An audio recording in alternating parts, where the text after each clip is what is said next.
button, and we are live. Welcome to session 58 of Roll for Severity's OG campaign. Welcome, everyone. We... Uh-oh. Oh, never mind. I thought I was hearing an echo, and then it went away. Just losing my mind. It's fine. You've never had a mind to begin with. It's fine. I had a mind. It's just always been in shambles. We play every second Sunday here at 5 p.m. PST at twitch.tv/roll4severity. We saw week by week between the OG campaign run by myself, and then on the in-between weeks, we also have Mel running her campaign with the Scoundrels campaign there. If you're looking to watch, rewatch, or catch up on past episodes, we have our VODs with subscribers have access to English. Subscribers have access to episodes immediately after they are over on our channel's fucking VODs. Those who aren't subscribers, all episodes are uploaded to YouTube after they initially air. Sometimes a week, sometimes two. Depends when I don't fuck up. Also, I am coming through someone's headset, I think.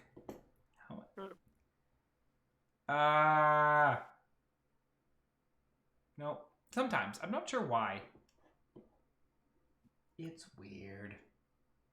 Anyways. I'm Ominous Giggle, the DM for this campaign, obviously losing my fucking mind. I'm joined by my fantastic players, not Nathan, Mel, Jamie, and Jeanette. Before we get underway, a couple of things to go over. One, each month we donate a portion of income generated by Roll for Severity charity. That includes from direct donations, bits, subscriptions, and sales from our store. This month's charity is YESS, Youth Empowerment and Support Services, an Edmonton-based organization that provides low-barrier shelters, temporary housing, and individualized support for youth ages 15 to 24. You can check out their website, yess.org, or on Twitter at yessorg. The Roll for Severity store is also up on tiapublic.com/user/roll4severity, or there's a link down below the stream. Once again, half of the income generated from that is also donated to charity.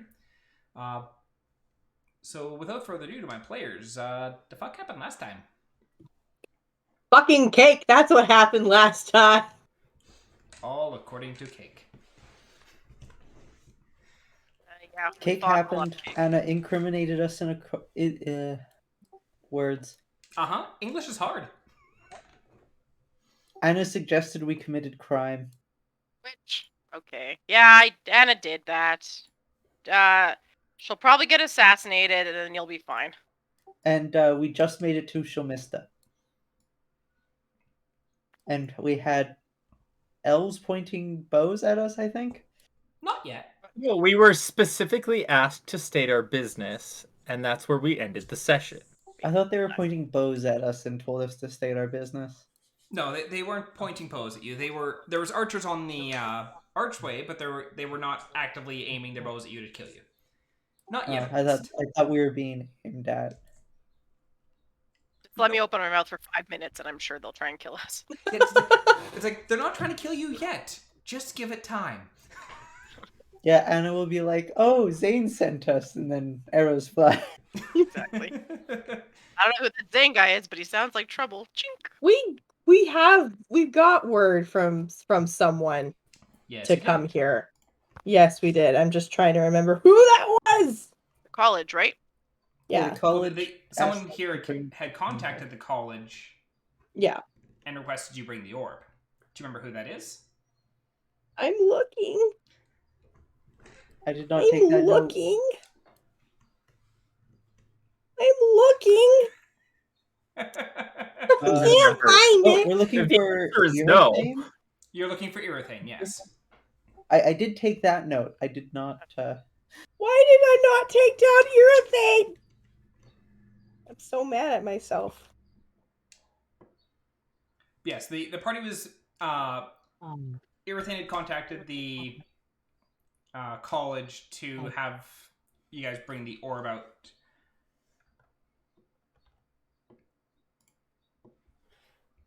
Anything else from last session?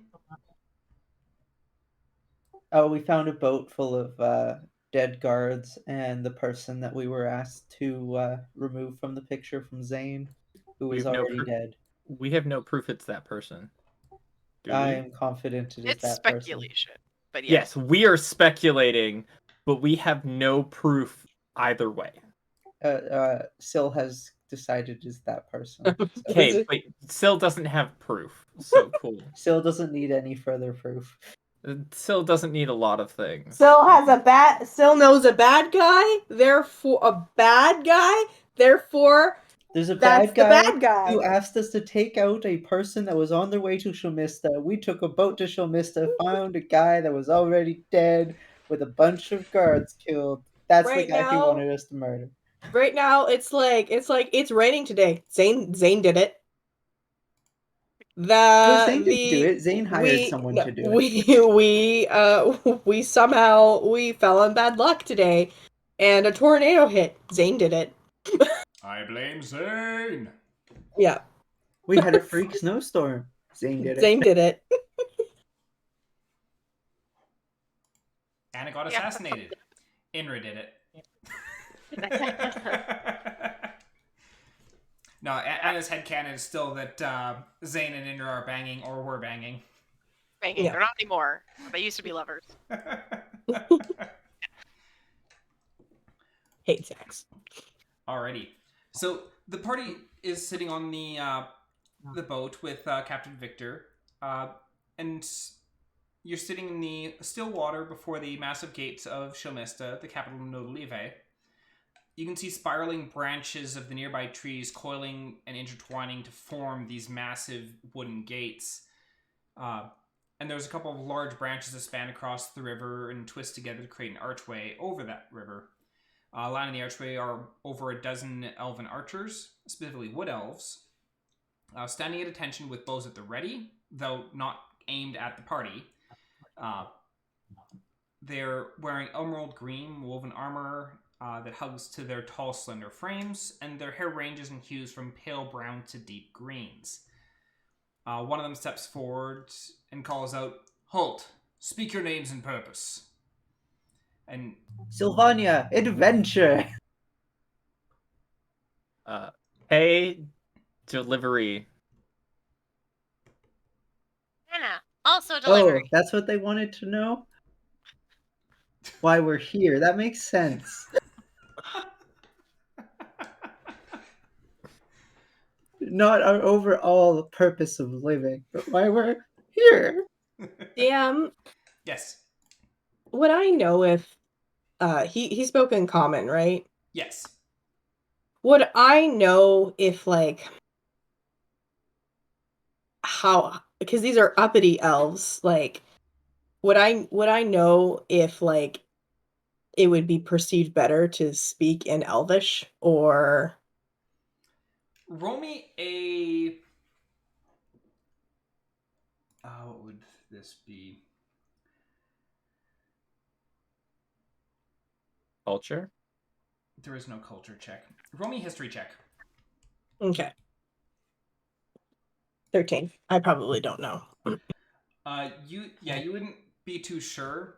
What you do know in general, though, is that a lot of the Shomist in general, they tend to have a apprehensive view of outsiders in general, regardless of whether they were an elf from somewhere else or human, dwarf, or anything like that. Okay. All right then. I won't speak Elvish. I'll go, "Hail, we come in peace. We are here. We're a group of adventurers delivering a package to the one called Irithane." And the elf who's standing up, he just kind of... Priest Irothane. I see.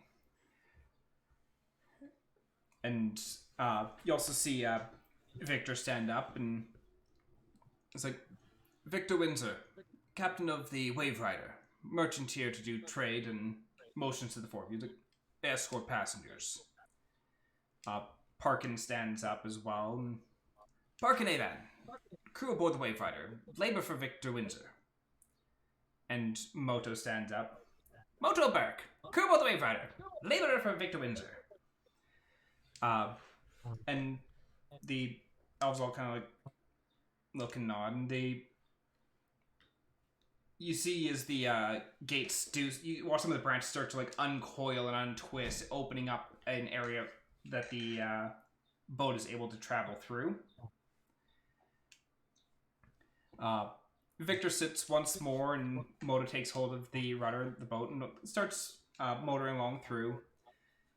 Once you're out of earshot of the gate, Victor, like, when you're at the gate, like, Victor is like a bit more like uptight and tense, but it seems like you're a bit further away. Then you notice him like actively like relax a bit, and oh, well, he was a bright shining bucket of sunshine now, wasn't he?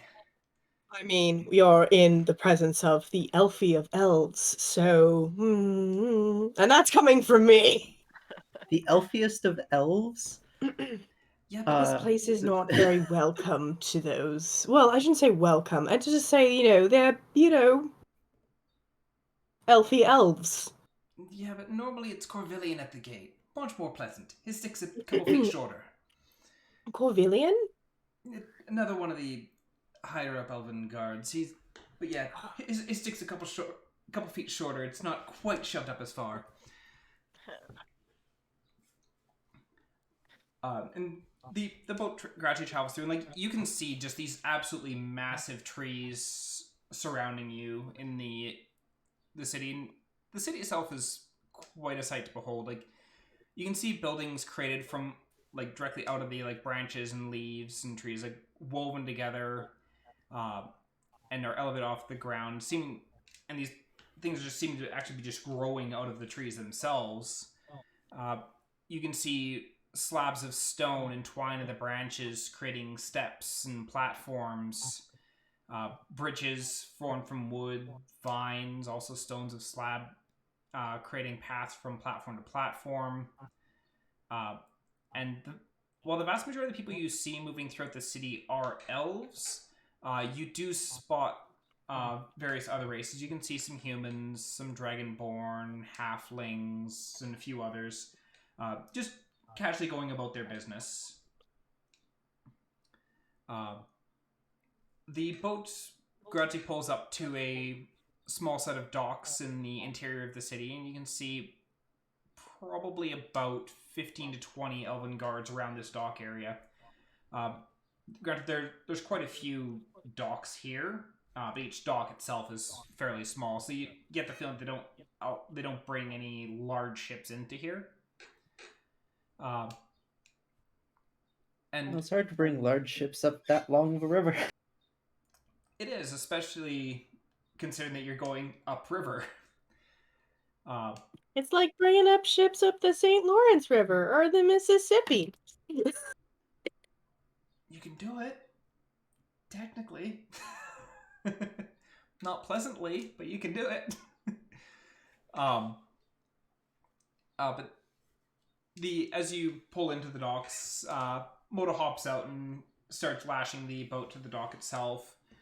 And Victor and Moto start pulling back some of the boards, and you watch as Moto like grabs onto Dog and like hoists him. You can just see like the struggle as he's like trying to haul this big ass metal dog cat out of the storage and places it on. She can just carry her. Oh, okay. And as soon as during the storage, like I imagine like Dog was essentially like packed down, so it's just like in that like loaf position. And as soon as like Moto sits down to kind of like perks up, like just legs elongate and to stand itself back up. Does a stretch, Yep. lays down. Lays back down. It's in the loaf position, like refusing to move from the loaf position. Yep.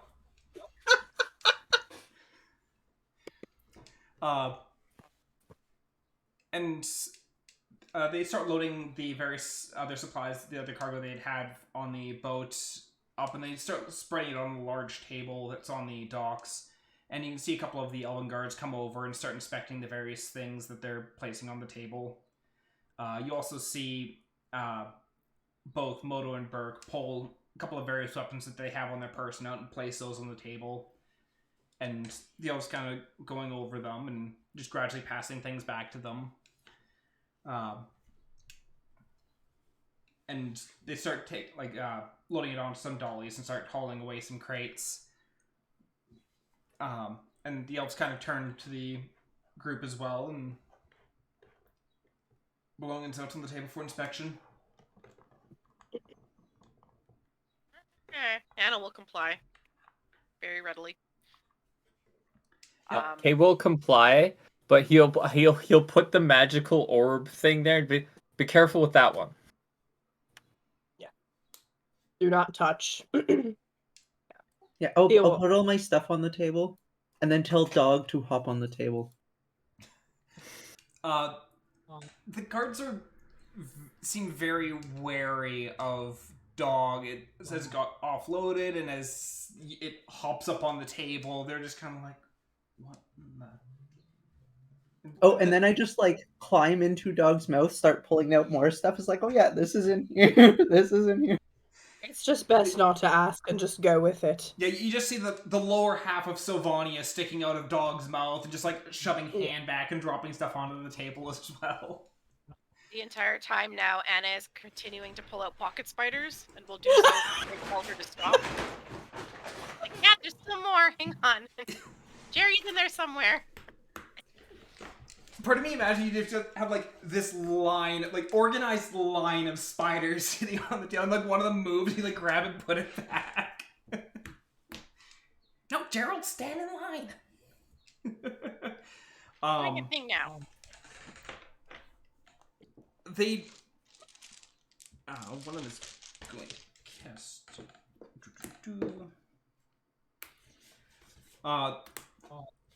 Theo, you see one of the elves casting a spell as they're looking over your stuff, and they do look a little bit perplexed at the icosahedron that Cade placed on the table, the orb. The icosahedron that contains the orb. And they kind of look at it like, what is this? That cost me his arm. The dodecahedron? Magical relic that we have been asked to bring here on request of Priest Theioryn. Don't touch it. No, seriously, don't touch it. It cost well. Okay, I lost my arm. Replace it. Yeah. He lost his arm. As you say Priest Theioryn, the one guard just kind of rolls his eyes. And At least that's what I thought people called him. I'm under the impression people don't like him. That's Probably. I'm wondering if we're handing something off to somebody who's super Accident. gonna murder all of the elves. Gonna murder all of us. Look, it's a curse. roll me an insight check. Yeah, actually, I'm totally rolling an insight. You know what? I don't care. I'm really uncomfortable right now. You're like, these elves are doing elfy. What am I doing here? It's more like, it's the type of elves I hate. Oh, shit! Don't ask about my chain. Don't ask about my chain. Insight. This one. Yes, that one. I have a 14. You're not entirely certain, but you think they're mocking him. Ah, yes. Love it. Love a person who mocks a priest. Cool. But they look over at the gear and they gradually pass each things back. They look at the ever-growing mountain of spiders that Annah just keeps adding to, and they're like, "You can stop." Anna, how do you feed all of those? Everyone back in. They just take care of themselves. I imagine they eat I imagine they eat the dead skin and the shedded hair. Sometimes not hair. Not really bites, but yeah. It's probably fine. Anna carries a giant slug around. They ate all the flies attracted to her.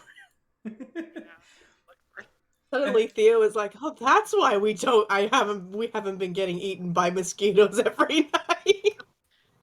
Oh shit. Yeah, the He's thing that gonna you turn don't to see is Theo, the first and thing. we never complain. The thing you don't see first thing every morning before you're getting up is all the spiders retreating off of the Leoma's tiny hut down into Anna's pouches again. It's just like, why is it's like, I thought it's supposed to be like perfectly clear when I look through the dome. It's not supposed to be somewhat like translucent. What? And there's just like all the spiders shift. It's like, ah! I thought all those times that I woke up at the feeling of skittering across my back was just my mind playing tricks on me, but actually Spiders. It's actually just spiders. Anna's army of spiders. Yay for pocket spiders. Did they let us go, or are they noting anything else that we have other than the... The orb seems to be the thing that they're most curious about. But with you having mentioned it being brought to Erythane, like they're kind of like letting it go a bit. And where was I? So we all have magical bracelets and stuff, so lots Yeah. of magic items to go Yeah, around. they're not too concerned with the existence of you having magical items, because like there's even just like looking around the city itself, like the way it's constructed and even of itself clearly has like magical ties and inklings to it. But so like the presence of magical items is mostly just being aware of what people are bringing into the city. Although Theo, as they're going through your stuff and passing things back, the one elf does pause. They look at one of the books you'd set on the table, and you just kind of see them like look at you, look down at the book, look back at you, and then just casually hand back the weight of his burden. You want to borrow it? I finished with it months ago. Yeah. I'll pass. Are you sure? Yeah. All right then. Well, or have you already read it? So, if you're looking for Erythane, as they turn away Inside from check! you... Inside check! Oh, you didn't Damn it! check. That's an 8. He turned away before he got a good look at his face. And he motions to several spire-like buildings in some of the trees, and it's like he's likely in one of the temples. And like he's actively making sure to not make eye contact with you, Theo. But what's the party literature is doing? good literature. After you take time there's to no shame. Sorry, what was that? Good literature is good literature. There's no shame in it. But after finishing loading everything back into Dog's mouth, what is the party doing? I'm looking at one of the guards. And I'm going, if I had inquiries into ancient languages and or blueprints, is there anyone in town that would be good to talk to? You could take to Gren's library. That would be your best bet. Gren's library? Yes. Okay. Thank you. Grenz. Where is that? And can't see it from here. Follow past temples. Keep going. You'll note the 3 spires on top. Okay, thank you so much.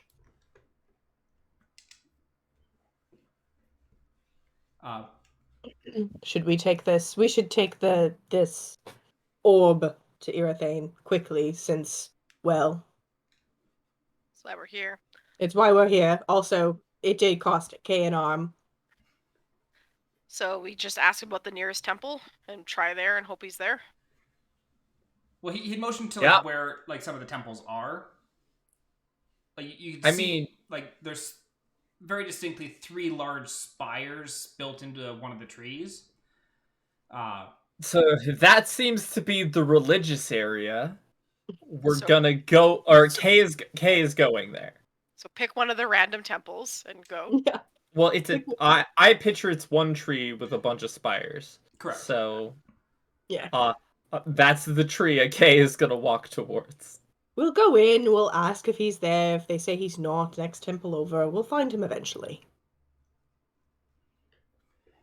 Alright, so as the party's heading through the city, like, you note that now that you're inside the city and moving around, like, most of the elves that are, just seem like civilians sort of wandering, they don't really seem to give you any mind.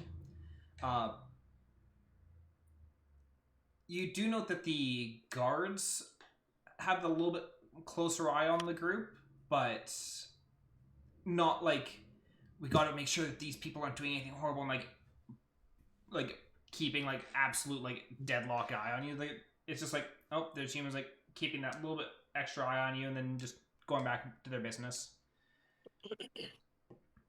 As you move towards the temples, you start from it takes probably about half an hour to walk there from the docks that you'd stopped off in. And as you're getting closer, you're starting to realize how absolutely massive some of these trees are. As you reach the base, and like, because you're watching the spires just gradually just getting further and further up as you're walking along. And you find yourself at the base of a tree that is, at initial look, looks like it's probably like 100 feet plus wide. I'll praise the Erd tree. But as you get closer, you see that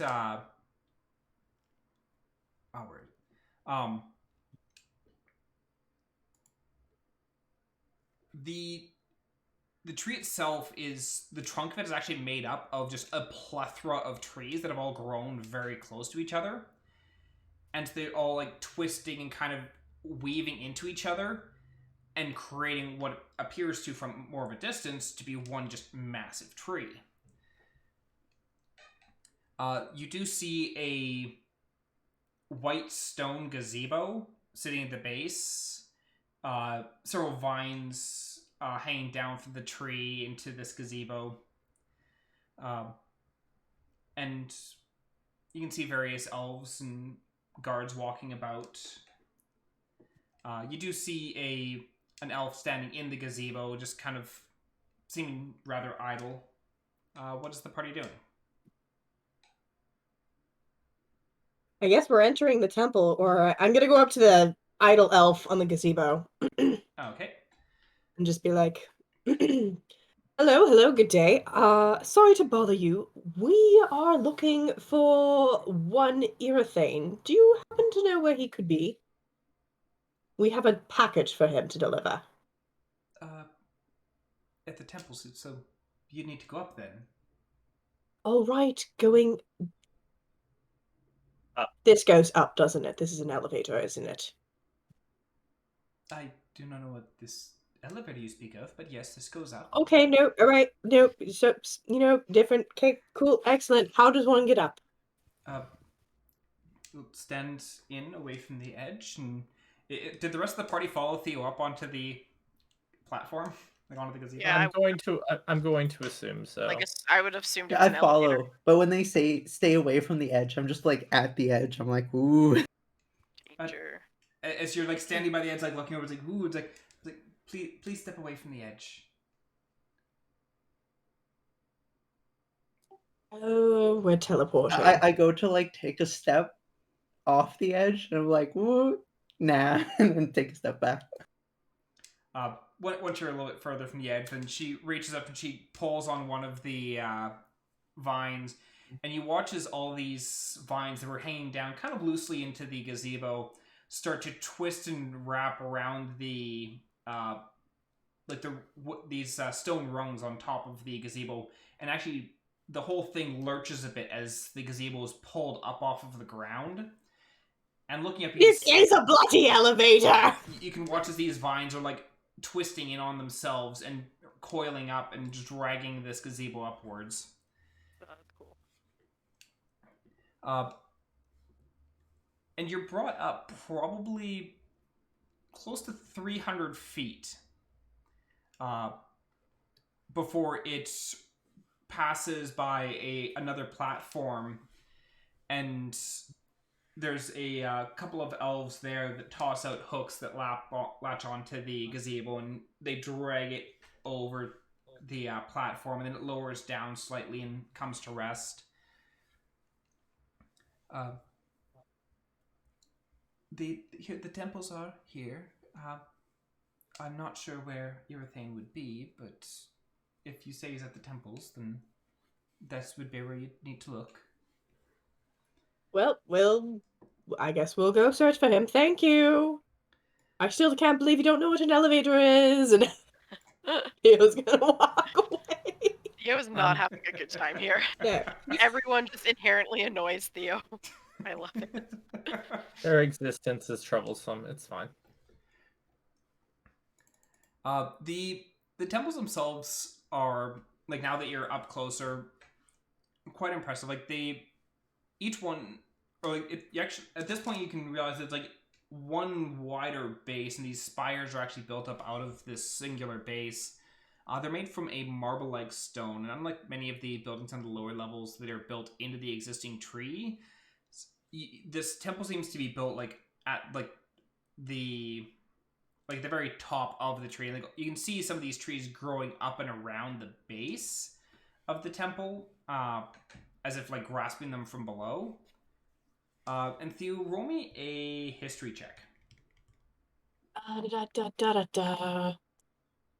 22. 22. You note that a temple of this sort is built over the course of several hundred years. Initially, they have a whole bunch of trees planted under a elevated structure, and initially using druidic magic to accelerate the growth of the trees until they're strong enough to support the base, and then after that, little bits of magic here and there to keep the temple flat. But aside from that, the trees are just left to grow. And judging by the size, like this temple has probably been here for upwards of 400 years. That is a very old treehouse. Very old treehouse. It's a very old treehouse. I built a treehouse once. Did you? I burnt it down. You burnt it down? Don't. Ooh. Syl, don't. Whatever you do not burn any of the trees here. We're likely to get shanked and stripped. I think we're more likely to become pincushions. Yes, absolutely. Like, after getting shanked. It's like that too. So as you enter into the temples, you can see extravagant gold trim and precious stones used to line pillars, arches, altars. There are numerous statues scattered throughout the temple halls. And as you progress forward, there are a few that you do directly pass by. You see a tall male elf wearing a flowing robe, right hand extended, palm up, left hand holding a sword. A woman with hair tied up into a bun wearing essentially a toga. And she has 4 arms. In each hand she holds various items: a sheaf of wheat, a torch, a blossoming flower, and a fan. You can see a muscular bald male wearing a decorative chest plate, standing at attention, holding a spear in one hand upright in front of him, and then a shield held in front of that, with a crest of 4 beasts on it: a tiger at the top, wolf to the left, eagle to the right, and a bear on the bottom. So these are statues? Yes. Do I recognize any of the statues? Roll me a religion check. Oh, 17. 17. The first one that you passed, you definitely recognize, and all of you have seen it except for Sylvania, potentially, as Neuralis, the minor elven god of suffering, healing, and death, who was the one who bestowed the Orb of Katsura on Katsura. That I Sylvania don't know does what it not is. remember it, or has never seen this Yeah. one before. With a 17, you would recognize the second one as well, as Severyn, a major goddess of the seasons. And each of the different items she holds represents one of the 4 seasons. The sheaf of wheat for fall, a torch for winter, a blossoming flower for spring, and a fan for summer. Are these all elven gods? Yes. Okay. So when you say like a man, you mean like a male elf? Yes. Okay, yeah, they're all elven gods. Yes. All 4 of these are male, or are all elven gods. Okay. Hey Kay, Theo. you recognize Neuralis because you've seen Yeah. the statue before, Yep. but Nope, the other that's, 2 you don't recognize. That's okay. Kay's like that. Kay says to himself, "Some bitch," and then Kay and moves on because Kay doesn't hold a lot of bitterness towards Neuralis, Yeah. generally speaking. But he knows the orb was gifted from this dude, allegedly, to some person, and it got cursed. So really, it's Neuralis' fault he lost his arm, and no one else's. It has nothing to do with the fact that he stuck his arm in a magical pot. If Neuralis wouldn't have gifted the orb of Katsura, this never would have been a problem. Clearly. I have another bit of a history question, and I apologize. It's more sure. it's more in the background of like where the fuck I'm from. Yeah. Ithindrul. Ithindrul is mixed. We're half dwarfy. We're well, not half dwarfy, but we're dwarfy and elvy. Yeah. Do we worship any of these gods where I'm from? With the in general, people will usually have like 1 or 2 gods that they will kind of like worship, and it usually that is usually highly dependent on what they do as a profession. Mhm. Like farmers would often worship someone like Shantea, who is the goddess of the harvest. Yeah. And even like dwarves who like even some of the dwarves like they'd give offerings to Shantae, despite the fact that Shantae is not a dwarven goddess. Yeah. And so you've definitely seen these figures before. Yeah. The third one less so, where you're from. But the first 2 are fairly widespread, and even in Kyotera, there's temples to them. In Ithindril, there's temples to them. One thing that you would also note, though, is in Ithindril, there is usually separate temples to the various deities. In Amanodel, you saw separate temples to the various deities.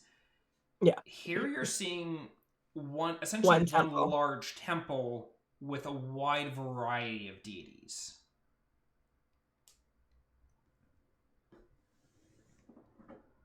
So as opposed to having each one with their own established temple, it seems more of a shared space. Yeah.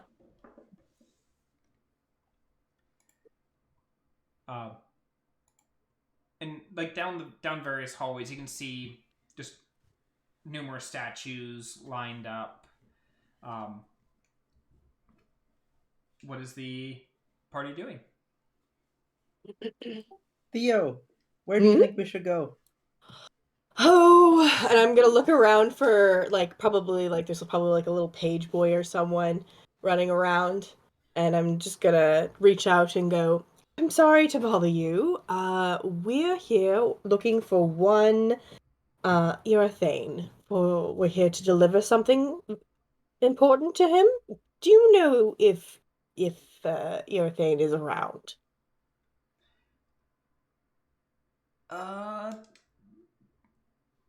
Yes. What time is it? They're kind of like looking out like one of the windows and looking up. And, It's that time. He probably down, like, motions down one of the hallways. It's like, down that way. Look for the sacrilegious elf. I'm very sorry to bother you, but we're so not from here. Looks And over at when you Sylvania, say looks at Annah, looks at Kay, looks back to you. Couldn't tell. And when you say sacrilegious, that could mean many things. What's your name? My name is Ennis.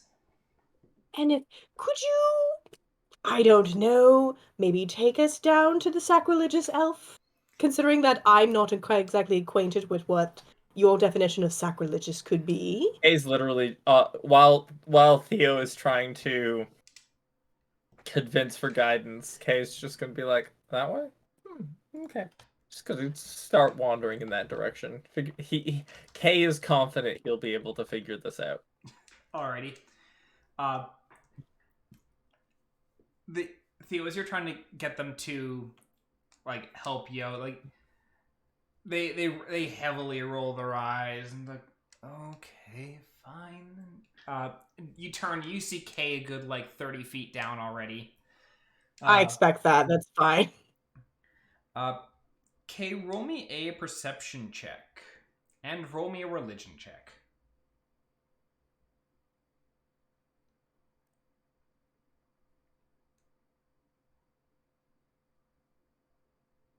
$17 for religion. 23 for 23 perception. For perception.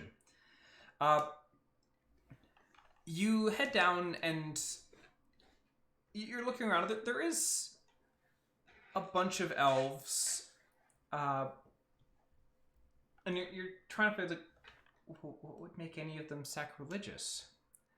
And you're not entirely sure, but something that does catch your attention is you see on there's an elf with their back to you, and you can see on their shoulder, looks like it's coming off of a necklace of some sort, but a symbol that you've seen. And it is a symbol of... it's essentially a very specific fairy.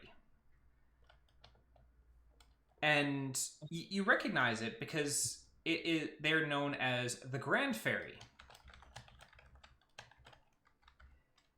which is a Sylvan deity. Ooh. Love this man already.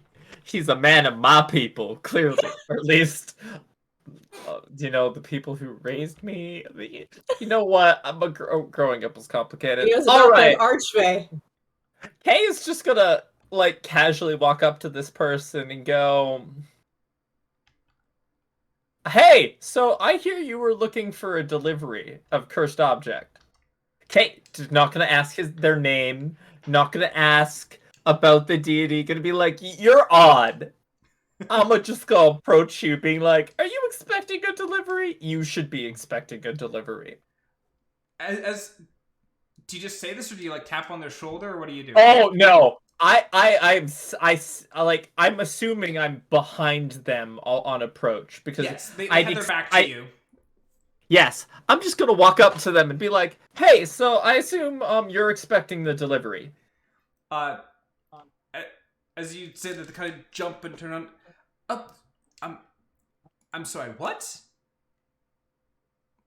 Kay's gonna repeat this. I assume you're Irithane, right? Yes, that is me. Cool. So, rumor has it you want the crazy magical orb of Katsura cursed object that took my arm. That's as he holds up the dodecahedron. Rumor has it you want this.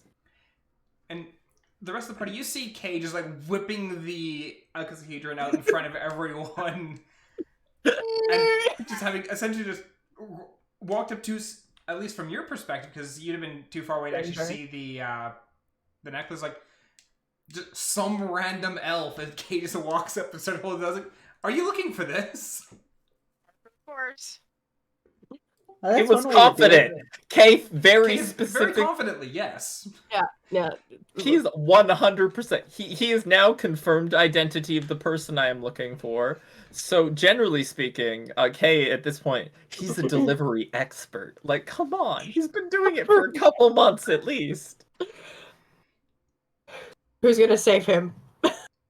We don't know if this is a bad thing. Don't assume I need saving. That's why I'm asking. I'm not in combat. Is it me? Do I go in and say? Do I go in and defuse this? You are the father. It's not even on fire yet. The fuse hasn't been lit, and you're like, I need to stop this problem. Like, come on. Theo's gonna go up behind Kay and just kind of like put his arm on, like, put a hand on his arm and just be like, "Hello, hi, you." Kay's gonna look at Theo dead in the eyes and go, "Shh, this is your thing," and like just turn back like the bitch. I know how to do a delivery service. Thanks. Like this is I am the expert here. He turns out not to be Earthane. You're going to be quite embarrassed, And and I'm going to laugh. And this elf is just like looking back and forth between the two of you as you're like bickering back and forth, and like taking a look at this elf. Like you can see he's actually a fairly young elf. Thea, how old are you? Oh, I appear to be 27. But elf. I'm elf-wise, I'm 125. He seems barely older than you are. Oh. He has deep green hair that's tied back into a fairly loose braid. And he's wearing like a loose white shirt that appears to have like some silver vine-like patterns sewn into it, and just very simple brown pants. But around his neck, you can see a silver necklace with just a plethora of holy symbols hanging from it. Oh boy. And some of them you recognize as elven deities. There's some you recognize that are definitely not elven deities. Sacrilegiousness. And you also see like there's some that are definitely like conflicting deities. But he's like, yes, I am Irithain. Are you here from Amarodell's College? Yes, we've come from Annah Odell's college. We're here to well, hopefully you're here to take a very dangerous item and lock it away and throw away the key. I don't think that's actually what we're not at trying all. to do. That's not Hey, it's gonna be why like- I wanted you to bring it here. Because Yeah, look, I'm positive that wasn't the conversation at all. Because if this is the item that I believe it is, I'd much rather see it purified. Oh yeah, that's right. Yeah. We're purifying it. Jeez, Theo. I mean, it's the same as locking it away and throwing away the key, let's be honest. Kay looks at the orb right now, super tempted to unlock the stupid thing so he can touch Theo with the orb, but instead of doing that, he goes, so do you want this thing here? Do you have a place that you want us to take it? What do you want us to do? Well, if the orb is corrupted as was said, then we best not open it here. That would be far too dangerous. No, we must purify the orb. From my studies, there's a temple, the Sorai Temple. It should house the necessary components and ritual instructions to return it to its purified state. So we need to take it there. If we purify it, does it grow arms instead of breaking them? Not as far as I've been able to find out. So this temple, it doesn't happen to be like a 10-minute walk from here, right? No, it's about a 6-day journey. Okay. Wee! It's oh, why are we taking? I'm sorry, we're standing out in the hallway. Do you have like, I don't know, an enclave or like a podium or like? closet so we can maybe step into. For what purpose? I mean, you just said that we're going to be taking we're going to be taking this object to a temple. Yes. Where do we need to go? I imagine that you want us to help you take this object to a temple? Well, you've come this far, so I don't see why you wouldn't.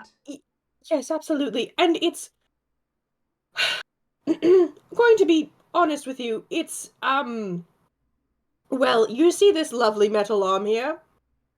And I point to Kay's arm. Quite good craftsmanship. It did Why, this. thank you.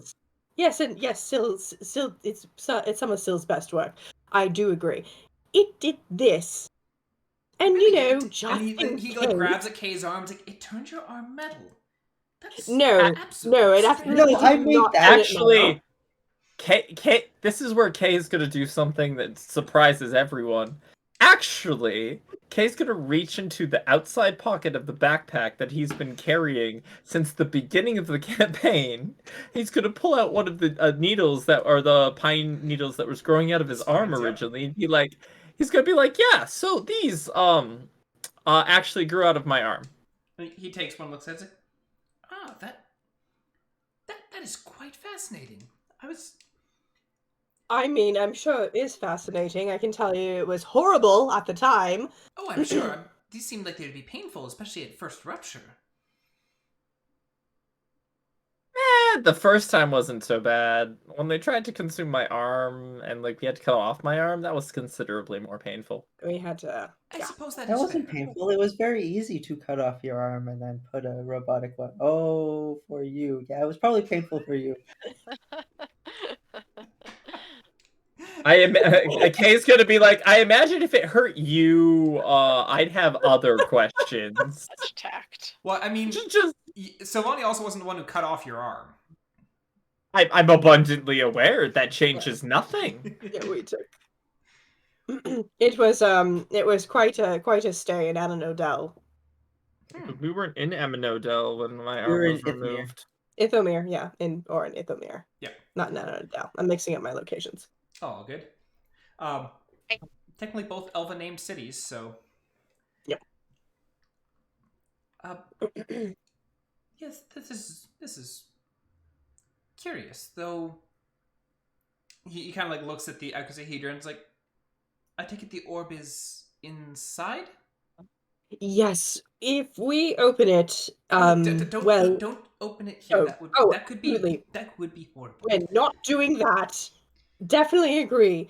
But yes, it is inside. It needed basically a vessel to contain it, to make it. You just see safe. Syl slowly putting the crowbar back in the Yeah. megaphone.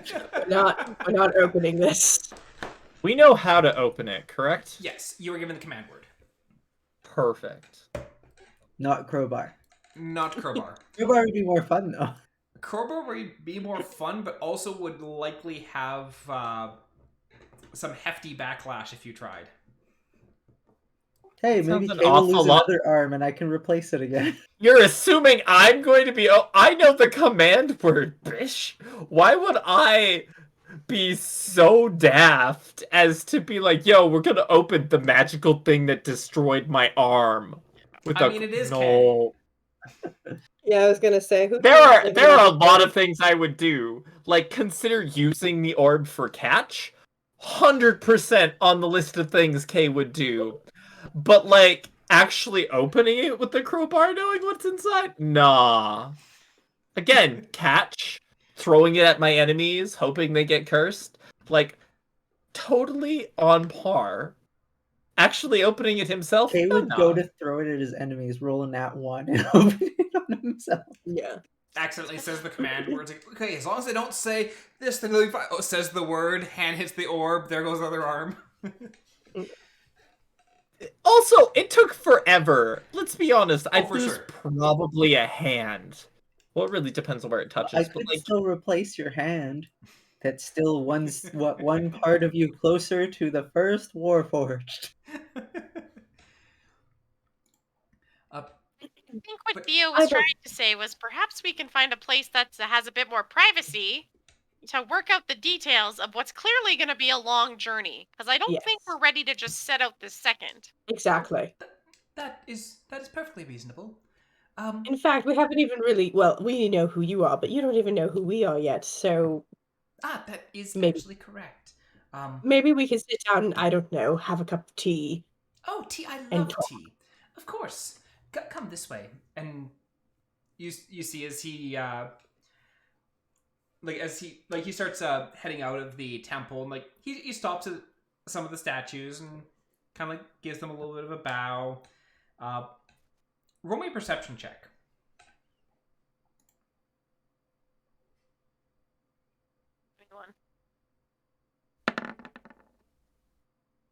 No, that's not perception. That's persuasion.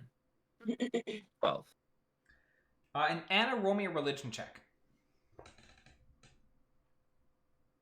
14. Uh, So great. as he stops some of the statues and bows, you see him grab some of the various holy symbols that are hanging from his necklace. And you know that one of the statues he stops and bows at, he grabs one of the holy symbols, and you're like, I'm pretty sure that's not the symbol for that god. He doesn't know how to be a little peon to the gods at all. He's doing it all wrong. I just say that to myself. But he leads you out of the temple. You guys hop onto another platform that takes you back down to the lower level. And he's like, come this way. My house is just a little ways down the road here. And he walks probably about 10 minutes before he leads you up to the base of a tree. And as you watch him walk up and just walk into the base of the tree. Just straight through the outside of the tree? Yep. It's like platform 9 3/4. All right. Essentially. That'd be an apt way of describing it. Kay is 100% gonna be like, I know this shit. I remember the rock that I lost at some point, and I don't remember where. And Kay's just gonna aptly follow with no restraint, full on, walks right through with full confidence. Okay. Kay, roll me an Arcana check. This will be fun. Arcana, because I know that. Do you? Well, not with the crit one, I don't. The best part about it is that it's a nat 1 and a 3. Yep. Yeah, I am walking. If this is a magical door, if this requires anything, I'm walking smack into the base of a fucking tree. No, you if do it pass isn't, through it. And you just have very firmly in your mind, yeah, this is just like the magical rock that I misplaced somewhere. As you walk into the tree. And inside, you're in a rather cozy house. You can see a room off in the back with a closed door. There's a small kitchen that he appears to be standing at brewing tea. And a couple of a small table with some chairs around it, a small couch off to the one side, small bookcase, but nice cozy little area. And as the party all gathers in,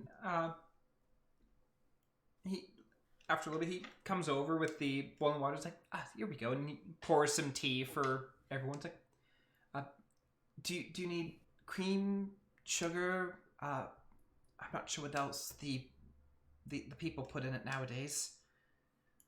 Cream and sugar would be fine. Of course. And so he grabs some, places on the table for people. Syl is currently walking in and out of the door over and over again, just staring at it, just going to the other side, go to the other side again. Yeah, you're going back and forth through, and you're like, this is so weird. And like you kind of like at one point I imagine you'd like stand so you're like in the one side of the door and try and like lean out the other. But then when you do, your entire body is on the other side of it and you're like, but I was inside. And I just leaned it. And you like stand on the outside, kind of lean back the other way. And as your head passes through, you're like, your entire body's inside the room. You're like, what? Fascinating. Hop up in, and again, and again. And the party's just watching Sylvania just like appearing and disappearing at this doorway. So, Go board. yeah. Syl, do you want some tea? No time for tea. Need discoveries. Okay. She's going to play with that for a little bit if you are all right with that. That's fine. Outsiders tend to find it curious, so that's quite all right. Although, if you do see someone else coming up, you may want to come inside and stay inside for a bit. Yep, she did not catch that. So if someone else goes in, I think I'm going to the wrong house. Yeah, after a little bit, you like of seeing like Sylvania like appearing in and out and in and out, in and out. Sylvania leaves and then doesn't immediately come back in. Sylvania, as you lean out, and at this point you're just kind of like doing like the bobble doll, where it's just like back and forth, and as you lean out and then back in, you're suddenly in a very different house. Fascinating. With an elf there who's like, "Who are you? What are you doing in my house? Get out!" And just kind of like pushes you out the door. I don't know what I'm at. After If I try to walk back in, do I end up in the right house, or do I just walk back into this angry elf?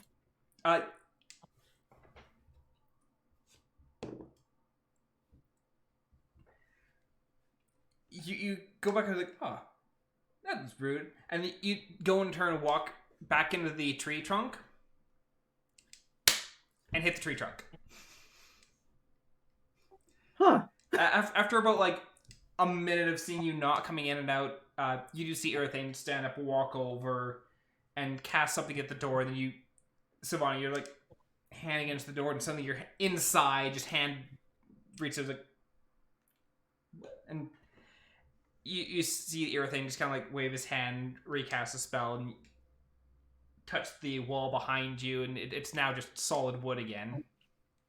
He has to buzz you in, but it can hold the door is only unlocked for a certain amount of time. I'm you're just pressing there for a every good, like 10 minutes, just like analyzing this wall. It's like, do they put runes in the wall? Oh, is it just a spell? Like, how interesting. And while Sylvania is analyzing the wall for runes, Earthane sits down and takes tea. So, as you said, I'm not entirely sure who all of you are. Would you like to introduce yourselves? Yes, I'll start with myself. I'm Theioryn. It's a pleasure to meet you, Earthane. Pleasure is all mine. Reaches their hand out. We'll shake. Over here is my friend Annah and Kay, who of course you met first, and the one playing with the door is to both of you to shake your hands. Yeah, and the one playing with the door is our friends and Tinkerer, Sylvania. And he'll turn to Sylvania. Sylvania, are you still playing with the wall? Yep. He'll wave, see that you're not paying attention, kind of turn Please back. Please don't take offense to it. She, when she finds something, she zeroes in of interest. She zeroes in on it. Oh, no offense taken. It is always good to be curious. Yes, she's has that in droves. She wasn't unfortunately with us when we acquired this orb, but the three of us were all present, and obviously you see the evidence of where it led with our friend Kay, who was the one who had the misfortune of touching the orb. Yes. Yep. I'm fine. You know, it was touch and go there for a couple days, for a couple weeks there. There was a time, I think, every night or every morning I was shaving your arm of quills. That wasn't my option. That wasn't a choice I was in support of. It was that, or you walk around with a bunch of black quills coming out of your arm. Kay is going to stop for a moment and casually pace around the room for a moment. Because he intentionally knows how pissed off you and Anna get when I go bloop bloop bloop bloop bloop bloop bloop bloop bloop bloop as my arms drag behind me and go, I can't explain what that is. is me walking any worse to you, really? Because Kay acknowledges the fact that it upsets them. He doesn't understand why it upsets them, but he knows it does. As you can see, I can't really explain that, but you know, we just Yeah, I'm not. you get used to it.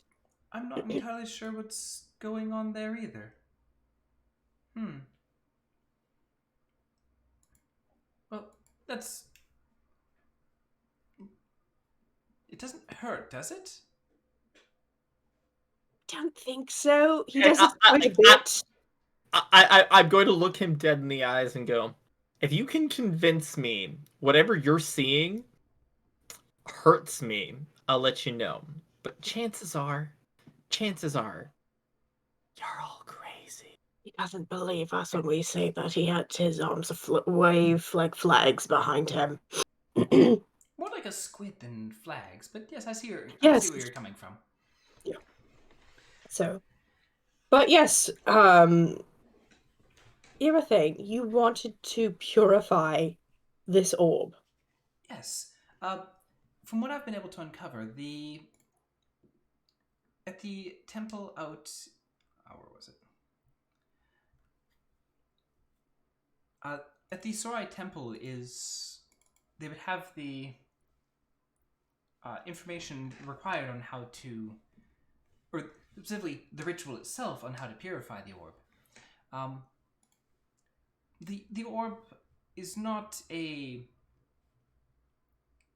unique artifact, to say the least, but it was one that was reasonably known.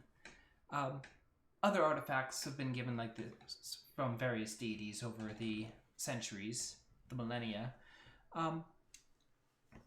But things given from a celestial realm to the material plane, they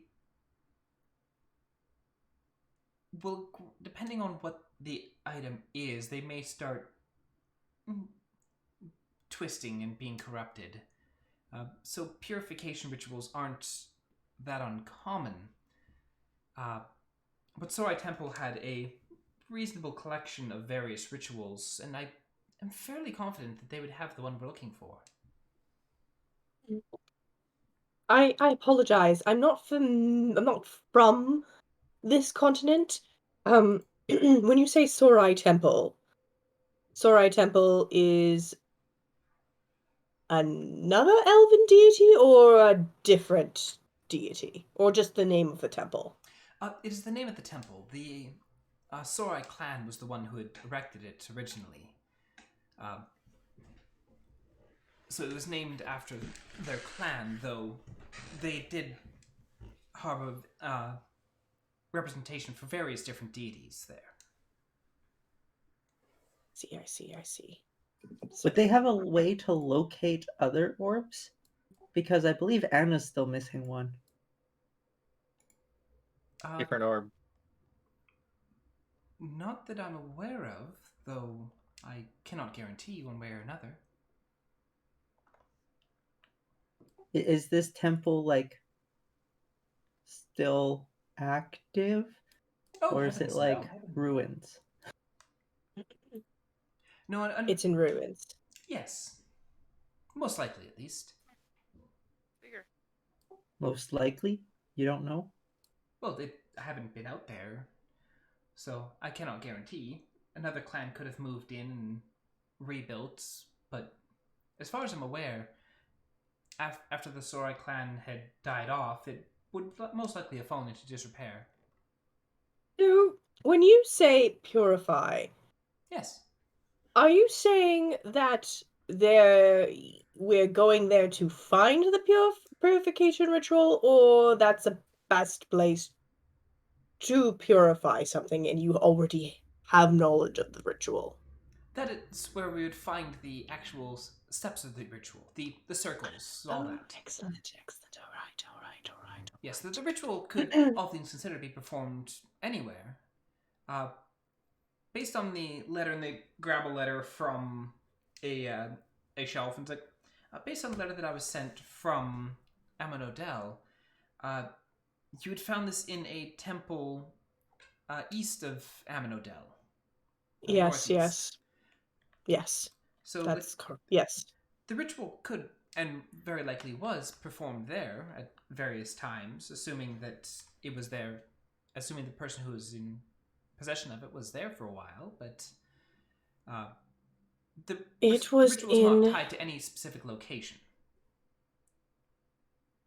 Wait, are you Apple saying and that Oh, these Anna, things just Anna is slowly muted. corrupt over time, which means that there's a whole bunch of these just scattered around in random places, slowly getting corrupted because they were abandoned? Only specific types of artifacts. The Orb of Katsura, as an example, is one that, because it is a artifact that was built around healing, it would do so often by exchanging some of its healing energy and taking on the pain of those it was healing. So in doing so, because it's pulling in these negative energies from the area around it, it would gradually corrupt. It's a slow process, but the orb was lost hundreds of years ago, so it has had ample time to be corrupted. Most likely its last caretaker passed away. I do believe we found a corpse of a priestess when we also found the orb. But mind you, that was a lot has happened since then. Syl doesn't know this, but it also point out, or someone should point out, that the bears we fought, like session 1, had a different sort of corruption than the spines. Yeah. Correct. Yeah. So, not Mhm. sure if we're just assuming that's the one from Anna's town that has somehow forcibly been corrupted, or I mean, if there's another one somewhere in that area that also needs to be found and purified. well, we know that we've determined that our orb is different from Anna's orb. Yes. Because in the time frame when we obtained my orb, my orb was very much, it's been there for long ass time. This is like 6 days after Anna's like town was obliterated over it. So Yeah. Also, the where's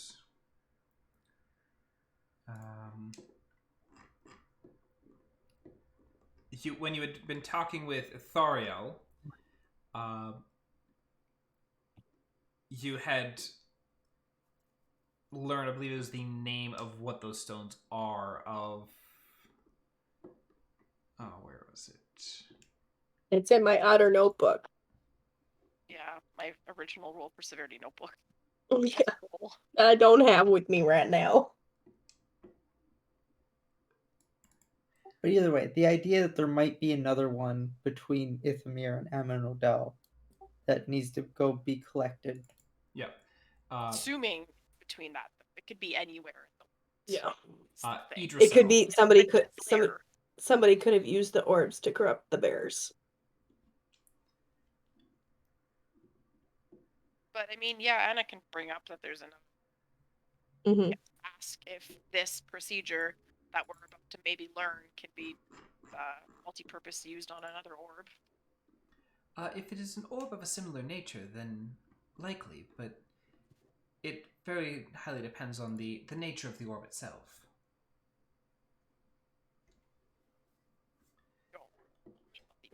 Yeah, sure. So I gotta turn Mel is very... I can't turn Mel is maxed.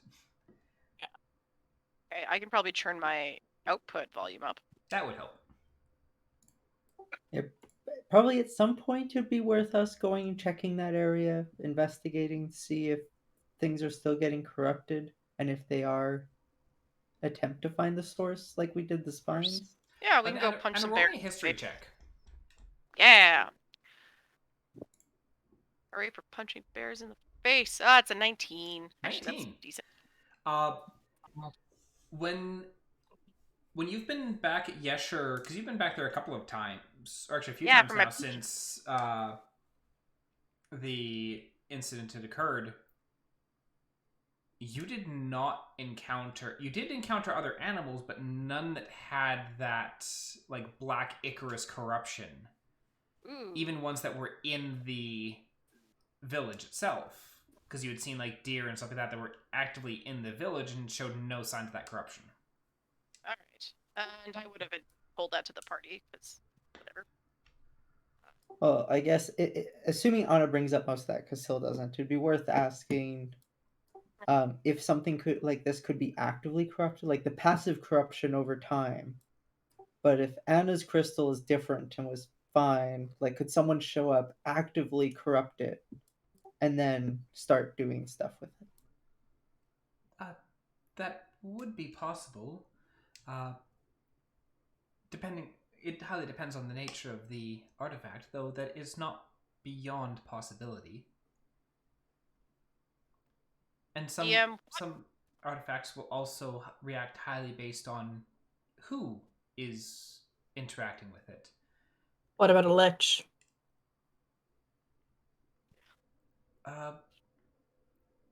Once again, it depends on the artifact. A lich, if someone who's had the powers to turn themselves into a lich, would likely have some powerful magics that could potentially corrupt artifacts. But some artifacts, depending on who wields them, will have various properties. Someone who specializes in fire magic may pick up an artifact that does absolutely nothing for them, but that artifact is then passed on to someone with more druidic nature, and it may allow them to flourish plants. Well, pass that same artifact to another who specializes in something like water, and it may allow them to create typhoons and massive waves. So some artifacts react highly depending on simply who is wielding it. Okay. Your artifact had to do with beasts, did it not? I was gonna ask DM what the orb in Yeshur, what was it actually about? Because I don't recall now if it was just the peaceful, calming orb, or if there was more to it. That is what you were aware of when it came to the orb. Okay. So on the flip, the side of that is like frenzy and chaos. I'm guessing if someone were to flip, like corrupt that notion of the orb. Potentially, yes. All right. Yeah, it might be worth looking into tracking down the source of that at some point. Okay. That's interesting. Yeah, because you remember that you've been taught that it was called the Eye of Idrisil. Idrisil, that was it. Thank you.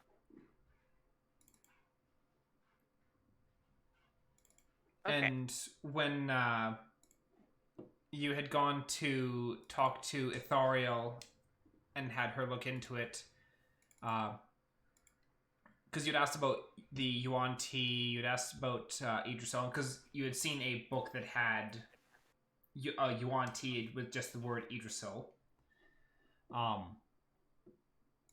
And Ithariel had told you that Idrisil is less of a who and more of a what, and referring to Idrisilagos, which was a protective serpentine spirit that was often found gliding through heavily magically infused forests.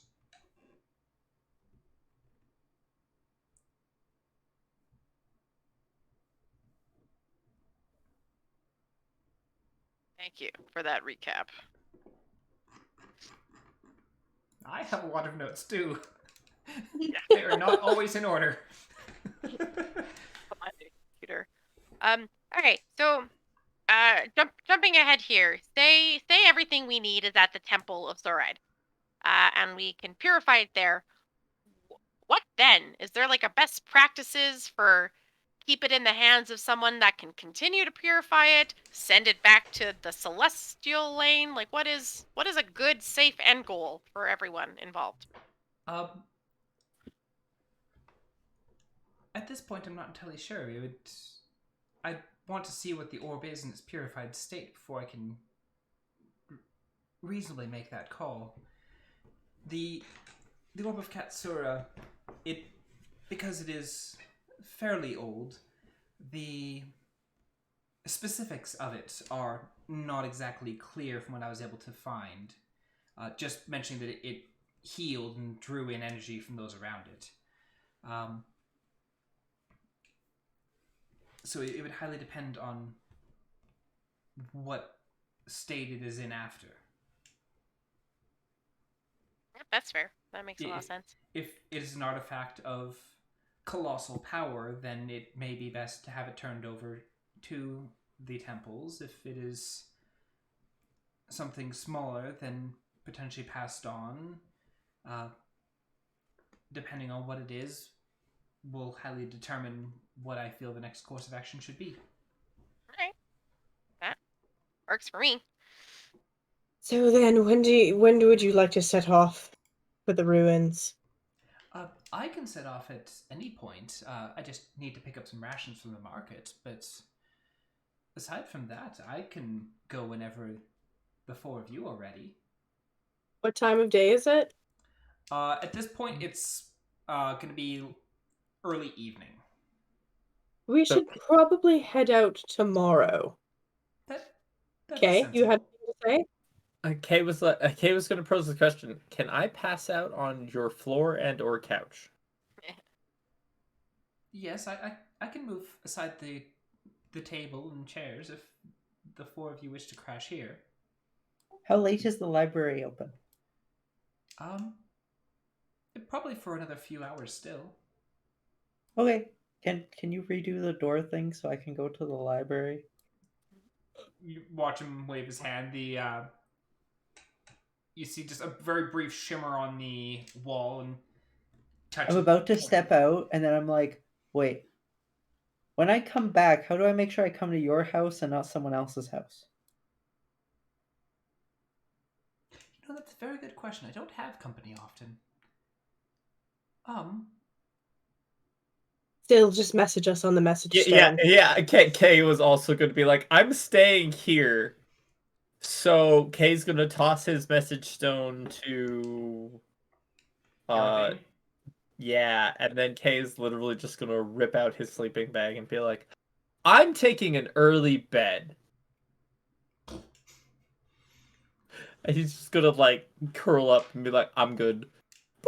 For graciously extending your floor. Alrighty, off to the library. And then Theo, I want to try something when I get back. Oh, all right. Just remember, Syl, that people might be a bit more stuffy here than what you're used to. So try to remember your manners. Well, to be fair, that's everywhere that's not home. So She's good. I suppose I stand corrected. You are correct. You are right. I promise not to yell in this library. That's a good start. Only because I don't have anyone to yell to, but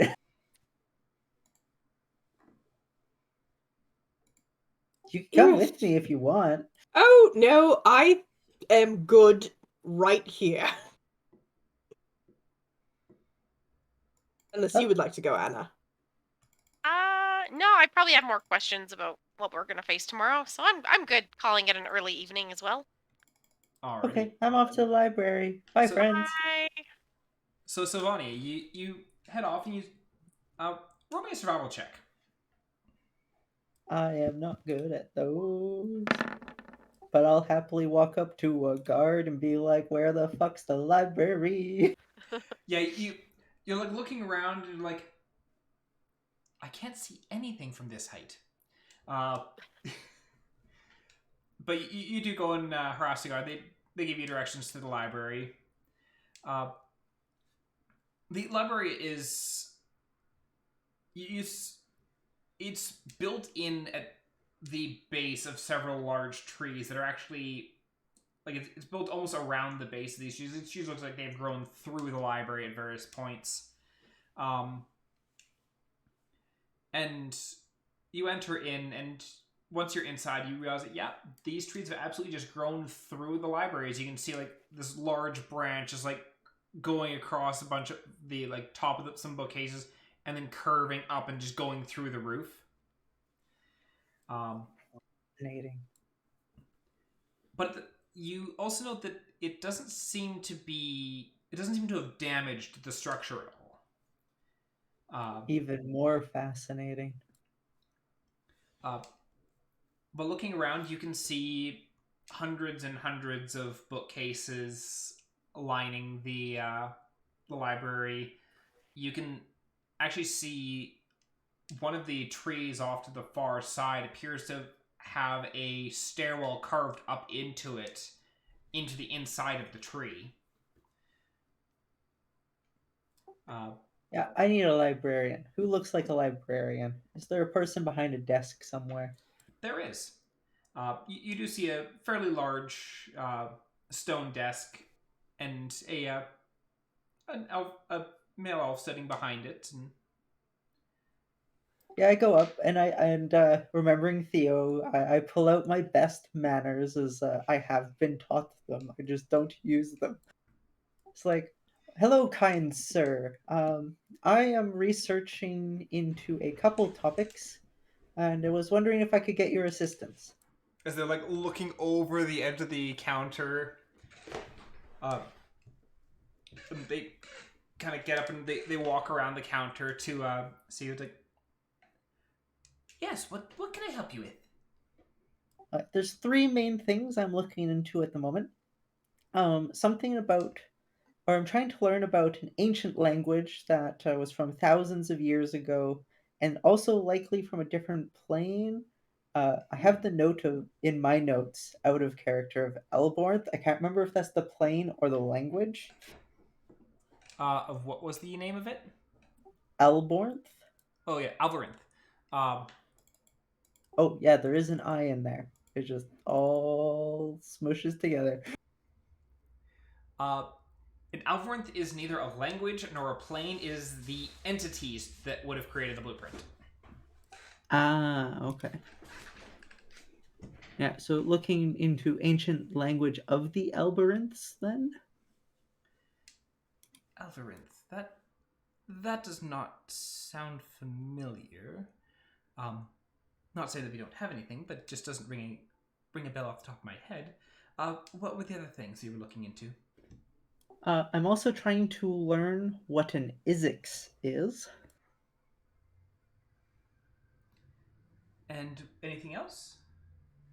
And the last thing, which is kind of the overarching thing, is I'm overall trying to figure out the secrets of, and I pull out one of my blueprints of this blueprint.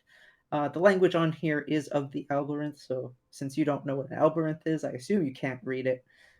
But kind of that sort of thing. So any books that you might have that could help with this sort of thing, or any experts you know of in town or even not in town. I've been traveling quite a way. I'm originally from Elrosh, so I've been traveling quite a ways to learn more. Ah, fair enough, fair enough. Well, let's... If there's anything regarding the Alvarinth, you said they are an ancient race? Yeah, from the last person who was able to tell me stuff, this language is at least 1,000 years old, and they're from a different plane, so they're not from the material plane. Extraplanar beings. and they motion to the stairwell that leads up into one of the trees. Like, if you follow that stairwell up, that will take you up to the second floor. And in the far back corner, we do have a section on on extraplanar beings. So you may be able to find something there. The blueprint itself is very foreign to me, so I don't think we have anything of this sort specifically. And what do you have any idea what an Isix is? I don't. I just know that this blueprint requires some materials that come from an Isix, but it just says the name, so I haven't been able to figure out. I assume it's some sort of creature. A creature. Okay, that would narrow it down. What is the material they require from it? Specifically a heart. A heart. Okay. Then I would advise checking the bestiary, which would be also on the second floor. There should be another fellow up there that'll be able to help you with that. At least be able to point you to the bestiaries.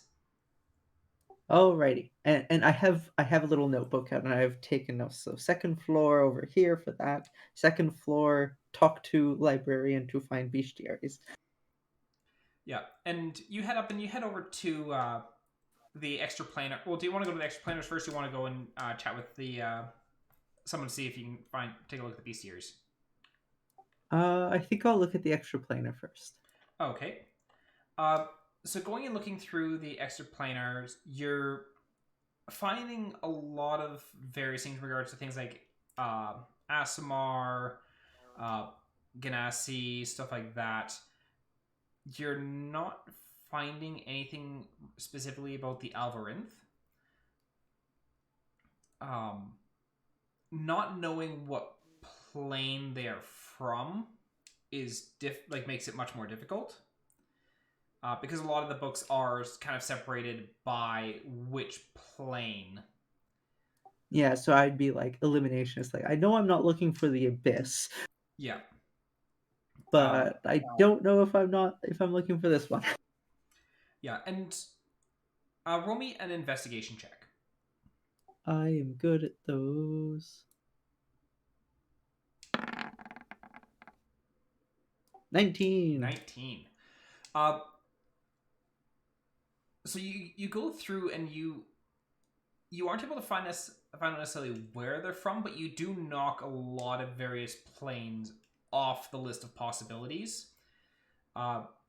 You determine that they're not celestial. One sec for me to get to the right spot. Okay. Yeah, of the various planes that you thought that it could possibly be, they are not from the celestial plane. They are not from an abyssal plane. And they are not from any of the basically the mirror planes. So the Feywilds, the Shadowlands, stuff like that. You also determine they are not from specifically any elemental plane.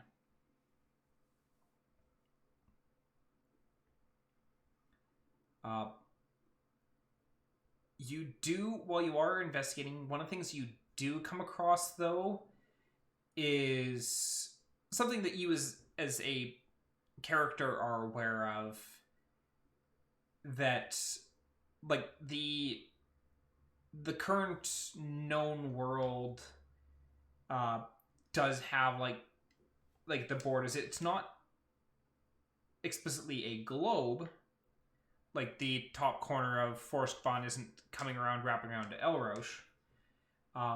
There is something that definitely does lay beyond.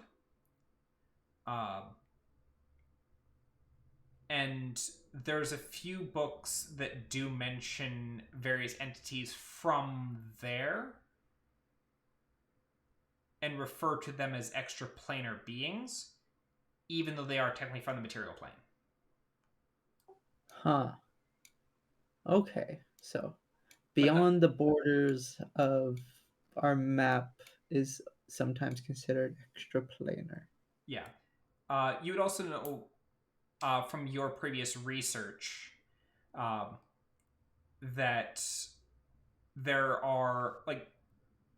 have been various expeditions that have been done to try and explore that region, like the regions beyond the borders of your current known map, and there are a large number of monstrosities. Like, very few people have made a trip out and even like briefly in and returned. But so no one's really sure what lays beyond that border. That sounds like a mystery that can be solved. Checking in with the fellow about the bestiary, you ask about the Izik's heart, or about the Izik's, and they take you and they have you looking through some various books, and you're not able to find, like, they help you look through various books, and you're not able to find anything that mentions the Izik's. Dang. And they You think apologize for... bestiaries are... Pardon? And like the bestiaries are like alphabetical, so it's not even like I'm accidentally missing. It's like I get to where it should be, and it's just nothing. Yeah. Well, like, there's various bestiaries that are like talking about different areas, and so like you're going through several different bestiaries. Like, well, is this something from that would be found in like Gathorum? Is this something that would be found in Fairmore? Is it something that would be found in the Plane of Fire or stuff like that? So you're going like through all the different bestiaries of different areas, and he's unable to really find anything about the Izik's, and he apologizes for not being able to find anything. But after he heads off, another elf comes up to you. And... Hi. Hello. You're searching for Izik's, is it? That's correct. What do you know of Izik's? I know they have hearts.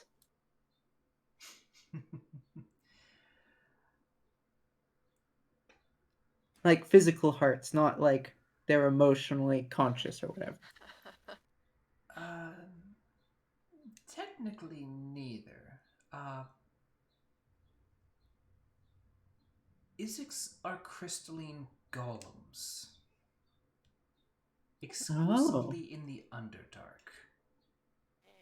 Though if you're going to Crystalline go and golems from play the with Underdark. those, be very wary. They are quite dangerous. All of you and your Underdark I was gonna misadventures. say, isn't that two things that we now need to find in the Underdark? Who the Yeah, Underdog? 2 things from my list are in the Underdark now. No. Bah. We can go to the Underdark after Kay's quest. After Kay's finished with his existential crisis. Not let the Okay. DM derail us to the Underdark! Okay, so you say they're crystalline golems from the Underdark, and they're dangerous. How dangerous we talking? We talking dragon dangerous? Because I helped defeat a dragon. A young dragon. So I guess it could be ancient dragon dangerous, and that might be beyond me. They come to life by consuming souls, so that may give a bit of an idea of the So wait, dangers. so they start as crystals that randomly consume a soul, and then they become... Souls, plural. Okay, they randomly consume several souls, many souls, and then suddenly they're a golem? Not entirely certain how they come to life. And who are you? How do you know this?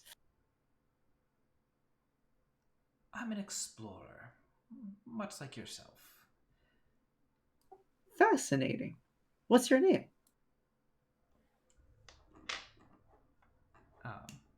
Where is their name?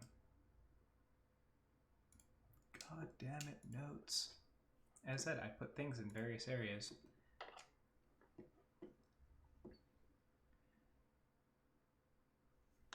My name is Gildine. Gildine or Gildive? Geldine. Geldine. Geldin.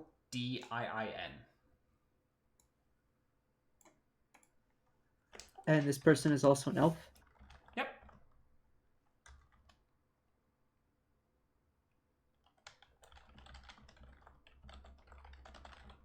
And I've been searching for this Izek stuff for quite a bit, actually. And most places don't seem to have them on the record, so how do you know about them? I've been many places. Like the Underdark? Oh, once or twice. Just looking at the color of his skin, he's not a drow, is he? Roll me a investigation check.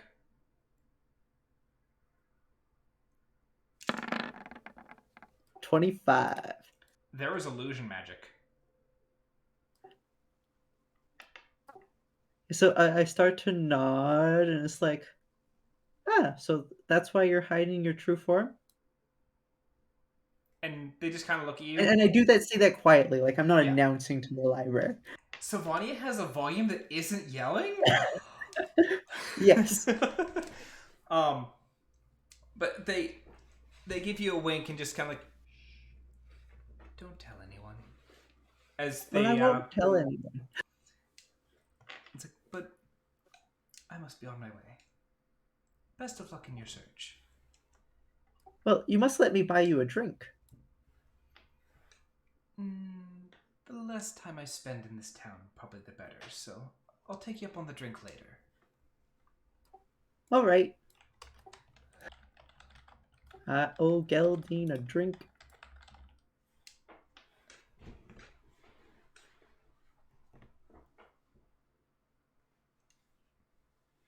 Did we just...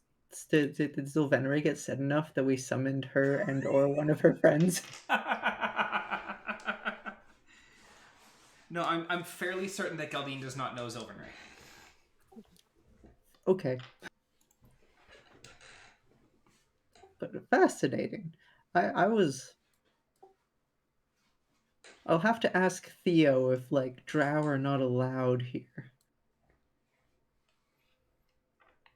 Well, I've learned more than I was expecting. Not as much as I hoped, but more than I was expecting. Fair.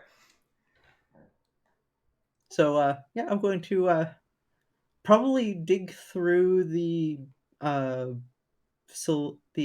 planar section until the library closes Okay. to see if I can possibly come across any more information.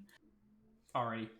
Yeah, you spend the next couple hours digging through there, and eventually the library does start to close. And you weren't able to find anything additional concrete on them, but you were able to learn various different things that you thought might be useful at some point. Alrighty. And then I head back, and over the stone, I'm like, once I get to the right tree, I'm like, about getting in again. Roll me a survival check. Yeah, I'm saying that. I don't even know if I'm at the right tree. No, I'm not at the right tree. You're not at the right tree. You say it's like I'm here, and they're like, they step outside. They don't see you. Still, are you positive you're at the right tree? I am 22% sure. Because we're outside and we don't see you. I am now I think 0% sure. Yeah, I think you're at the wrong tree. How do you tell these trees apart? You know what? I don't know. Thing, she's wondering, how do you tell these trees apart? Well, by name, of course. Oh, okay, yes, by name. By name, apparently, Irithane. Or Irithane says. Still. Ask the tree its name. I'm going to look at the tree, and I'm just going to go, "Hi, tree. What's your name?" There is no response from the tree. The tree won't tell me. The Irithane kind of wanders around with the two of you, and eventually does find you do find Sylvania and lead them back. Sylvania wasn't that far off, but was far off enough to be out of sight of the actual tree. So once I get back in, I would go up to Theo. It's like, Theo, Mhm. before I experiment on your chains, I Yes. have a question for you. Yes. Is it illegal to be a drow here?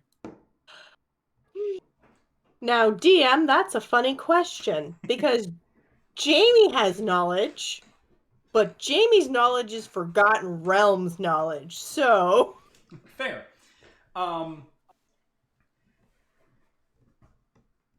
You would know that while drow are accepted in some areas, like there are some drow down in Ithendril. You've seen drow in Aminodel.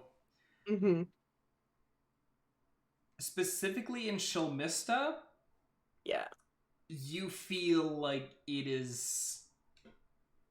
They would probably be, like, arrested on sight kind of thing. Shilmista is the type of elfie where it's probably not a good idea to be a drow. I mean, you'd have to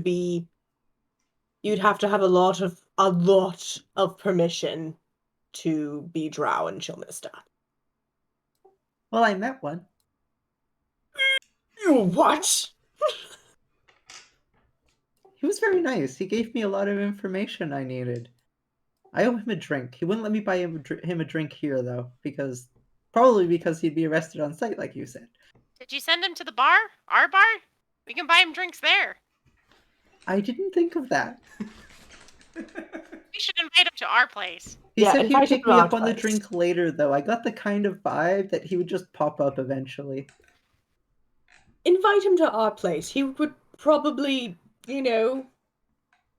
interesting. It's not unheard of, all things considering, because, the Underdark is the Underdark, which is where drow are from. But I'm pulling still rather close. Some elves are quite racist. What? Yes, it's a very traditionalist form of view, but don't go yelling about it. Why do you think his I name was hate it here? Geldin, and I owe him a drink. Or Geldine. And I owe him a drink. Well, I hope we can maybe fulfill that drink, and maybe there's a bit of a story there. Oh, also, I found out what an Isix is. Oh? It's crystalline golem that's in the Underdark. I was gonna say neat, but it's suddenly less neat now. It's a crystalline golem. Neat! From the Underdark. Neat. Less neat. Well, shit. Just shit. That's okay. We needed to go to the Underdark already. For the I Elder know. Spires. I know, but now it's not just like a pop in to the Underdark to be like, hey, Elder Spires. Now it's a pop in for what? A crystalline golem? Yeah, crystalline golem. Okay. We need its heart. Okay. Okay. We need pickaxes. We're gonna need it. Yeah, we're gonna. Your friend didn't tell you what type of golem this is, did they? Like, is He it said crystalline. All right, yeah, crystalline. Yeah, so imagine it's very sparkly. But are they like the I Sleep Forever? Are they like our friends that we met in They're the ruins? I consume souls to live kind. There it is. That's the catch I was looking for. What say you, Mr. Golemology expert? How boned are we? Well, I didn't know what these were, but that's pretty boned. That's pretty on a scale of less to maximum bone, we're in maximum bone territory. Hey. Roll me a knowledge arcana check, Theo. Mr. Golemology expert. I don't know anything about these.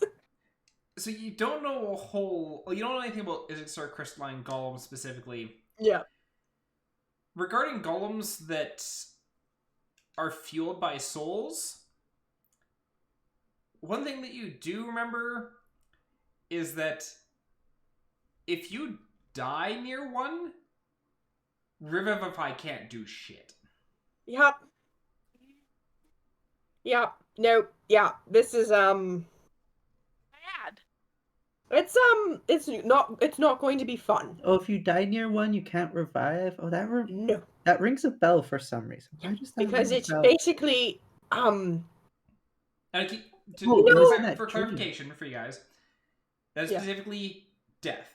Being knocked unconscious, like going down, does not Yeah. equate death. But if you Yeah. die, die. it will Yeah. consume your no. soul.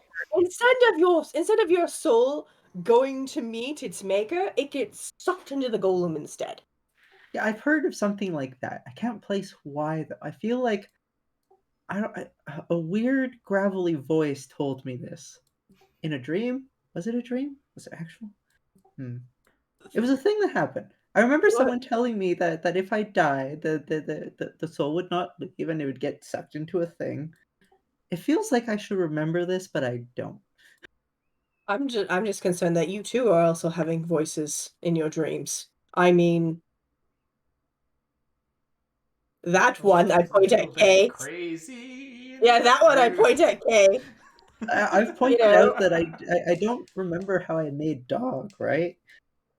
You don't remember how you made dog? Nope. Dog was supposed to be an octopus. It was just yes, supposed I to remember pass that. me tools and stuff. It was just a cool spinny thing. And then Yes. suddenly it had a conscience and like was alive. Dog's And a alive. cat. I'm gonna lean into dog's And a cat. alive. I fucking broke dog. Yeeted that dog out of a tree. But yes, dog is to the best sense of the word alive. Like dog listens to me for the most part, but like I can compel him to do things, but sometimes they complain about it. Like, So, you know, in your that's head? not normal golemancy to the best of my ability or knowledge. Quick check. Is that normal golemancy? Nope. No. Yep. No, it is not. Well, shit. So Quick why did you Oh, go on. go? No, you go ahead. Just how many hearts do we need? As far as I know, just one. Okay, go on, Theo. I was going to ask, where did you acquire this blueprint? This blueprint? Yes. Oh, I got it right before I left. I left my town in Elrosh. I stayed in Elrosh for a bit, but it would have been 5 years ago now. From your guildmaster guy, right? Wait, no, 4. Yeah, 5 years. 4 or 5. We skipped 7 months. It makes this weird. But yes, my journeyman who was training me, I was his apprentice.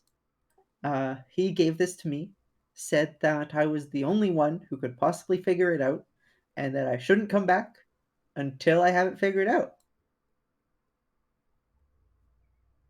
I have some questions about the intentions. I have some questions. I have some questions about the intention. Did he seem tired? Frustrated? Your journeyman? Not really. He was very good at his job. Very okay, excellent. How I remember you saying that you often blew things up, correct? Correct. All right. I've only burnt And down 3 houses in my town, though. yes, okay, yep. I remember that. I remember the burning of the stuff down. Not and including my treehouse. Was it? I don't know. Was this something that he'd been working on, or was this something he pulled and gave to you at random? Someone from our town found it in I think I had previously said a Cyclops lair. Yeah. Yeah, so it was found in a Cyclops lair, and our guild had possession of it. And it was something that we wanted to figure out, but we didn't know who to send. And my journeyman suggested me for the task. I see. All right. Well, I Also suppose worth we'll noting just that add. from the time that the blueprint was claimed to be obtained to the time Sylvania was sent off was about 3 days. I suppose we'll just add trip to the Underdark onto our. I know it was already on the list, but now we'll just, I don't know, rewrite over it. Just put a ×2 beside. Yeah, ×2. Yeah. Go to the Underdark twice. That's what No, everyone Make wants, sure right? we're twice is important. Make You sure need to we're go for nice 2 and things. prepared to go to the Underdark. Though we do need to be prepared for an Underdark journey, definitely. I'd also wouldn't like to just randomly wander the Underdark until we find the things we need. So I'd like to, Yes. have an actual direction. Possibly a Yes. guide. Have Possibly a plan. guide that I currently owe a drink. Also, my general knowledge is that the four of actually, Sil, you would probably be one of the few that could actually properly see down there. Ooh. I don't know if we can. So we're going to need to find a way to see properly. Well, I That can definitely see down there. You Yeah. should be able to see down there.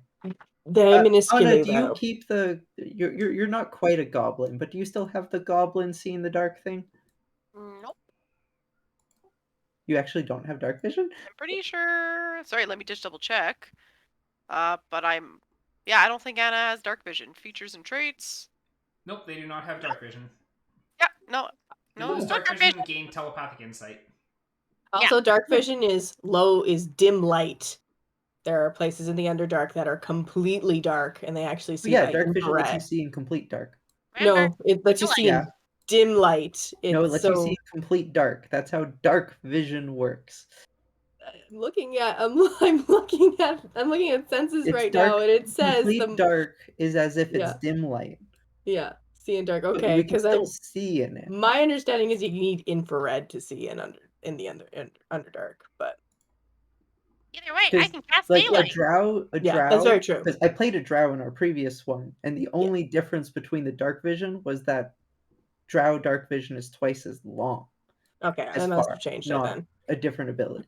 from what I'm remembering. So So we would definitely be seen by drow and other dark things before we see them.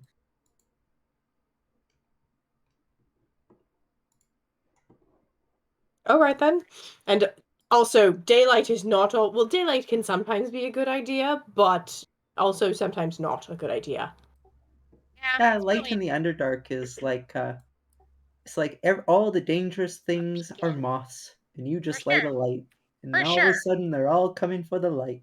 For sure. But I also feel like I just don't want to be in the dark and dying while the dangerous things are there. If they're going to come to us anyways, I'd rather be able to see something. Anyway, this is the future. Not a problem. We'll try and We figure can this probably out. figure out a way to let Kay and Anna see down there. Oh, yes, we Buy will a be. torch. It'll be fine. Preferably via some sort of potion that gives them dark vision. Or that. Not a torch. But yeah, so that's what I learned. Made a new friend. It was all over. Quite a good trip to the library. Every trip to the library is a good trip to the library, but this one was productive. Now, Theo, about my idea. I don't know which ones that Aaron has written what happens for, but I would like to do one of them. So, in the future. I mean, as long as you don't burn down the tree we're in, or destroy the city we're in, or kill me. I'm 97% sure I won't kill you, and 95% sure I won't burn down this tree. Wish those odds were more 100%, but alright. I like that they're less confident that they won't burn down the tree than that they won't kill you. Yeah. It's like, I'm pretty sure I won't kill you. Less sure that I won't burn the tree down. We've been around wild magic enough that I don't think a random wild magic surge will kill Theo, but a random wild magic surge could definitely burn down this tree. Well, roll me as Wild Surge. Let's see if... or roll me a Surge, see if we explode. It's one of the spells. I don't explode. Woohoo! So you cast Detect Magic on the chain to see if you can get any insights on what it is. And the chain oozes with divination magic. Okay, where did I put all of my notes for? I have notes for Theo somewhere. Oh, there we are. Coven stabbed Theo in the back. There's my notes.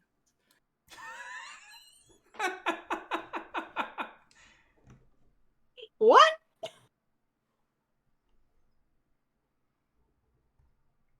What kind of magic did you say that was? Divination.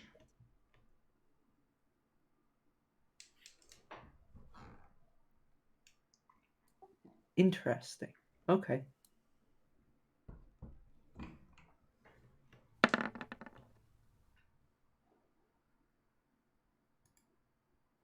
That was odd. Hmm? The game finally rolled the D20 for Sylvania's 9 just now on my screen. Oh, really? It did that for me too. I thought that was weird. I was like, did someone else roll? What's someone rolling? Yeah, it just took a really, really long time for Roll20 to catch up with that dice. No, I saw it right Oh. away. yeah, I saw it right away too. I did not. The detect magic's fairly quick, so if Theo will let me do another one, I'll attempt another one too.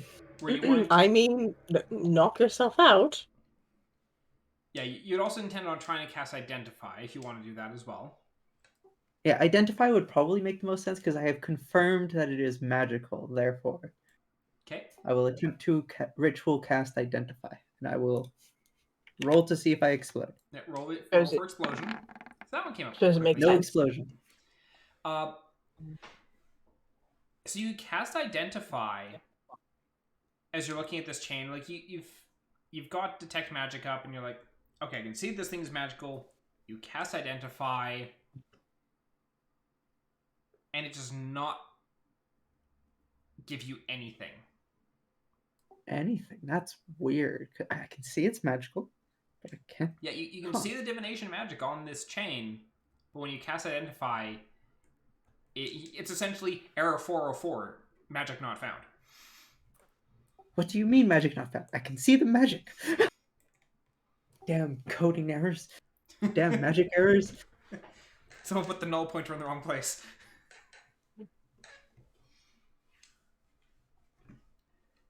This spell must have a loop somewhere in it, and therefore I can't identify it, because when it tries to identify it, it ends up in an infinite loop. I mean, it's what chains me, and I pull out my Tome of Shadows and I prop my Tome of Shadows down. It chains me to that. But you had these before you had that, didn't you? Yeah, the Tome of Shadows took a little bit to materialize, but yes, I did have this chain when I woke up. And just the thing I don't remember, do you have chain on both of your arms or just one? Just the one. Okay.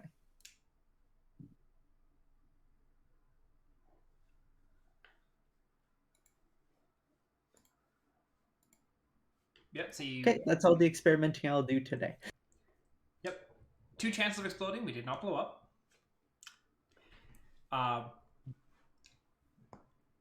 So does the party have any other questions they want to ask Irithane before heading off to bed, or?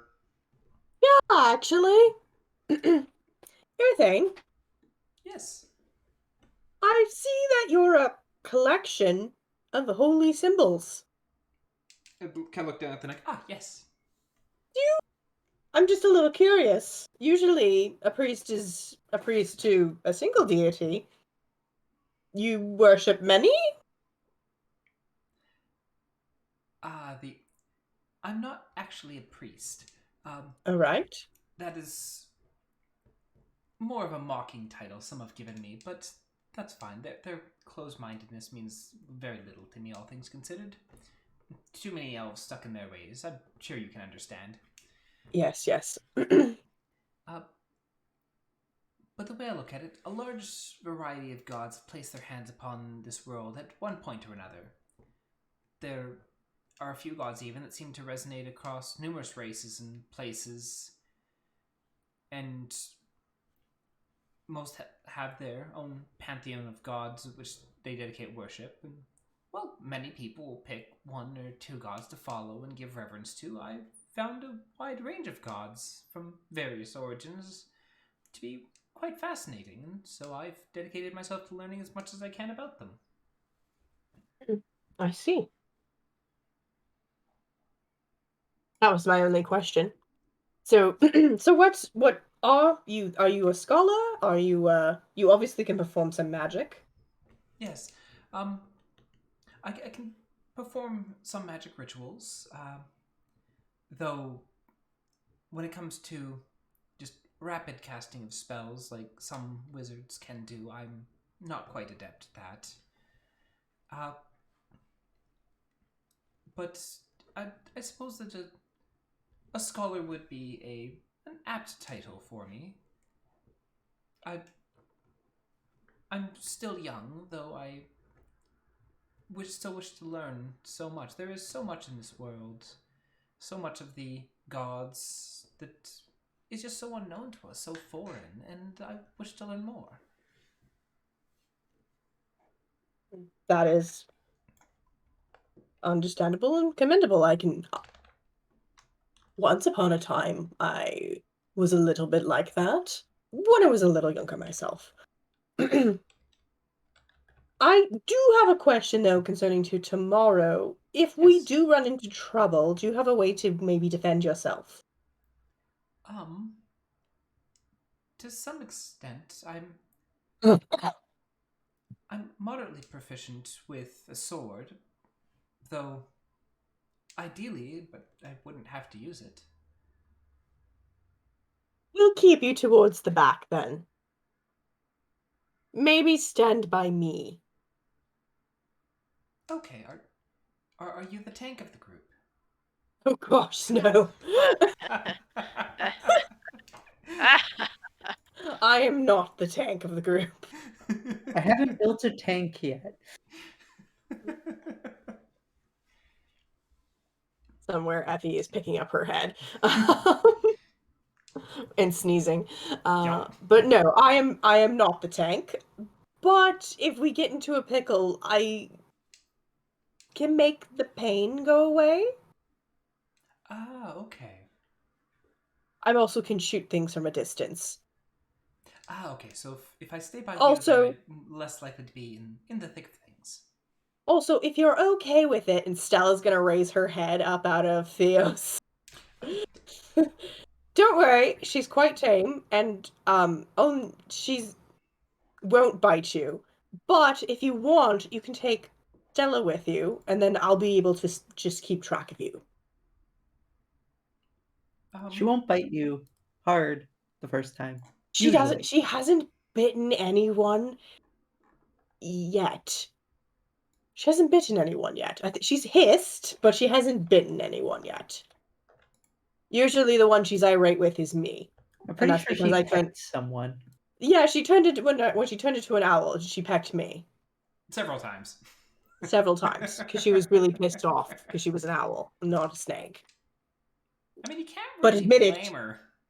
Admit it, you enjoyed flying. I admit nothings.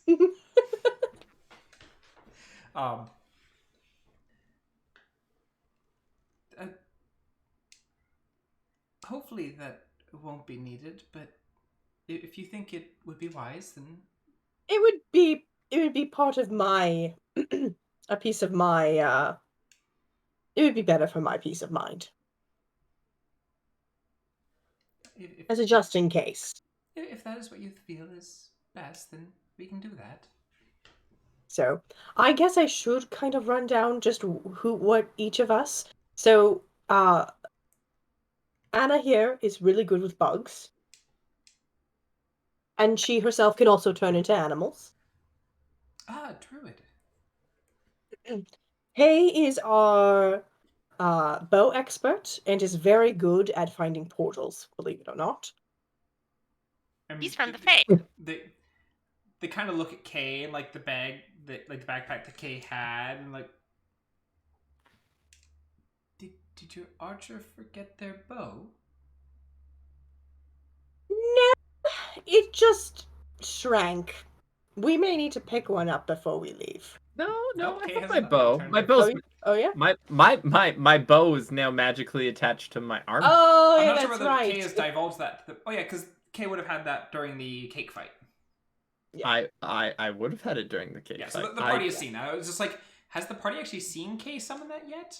But yes, they I still mean, made I it. don't know if Theo noticed, because Yeah. Theo was kind probably of did not notice. was facing the cake table. Yeah. Fair. Everyone else in the room definitely did. Yeah.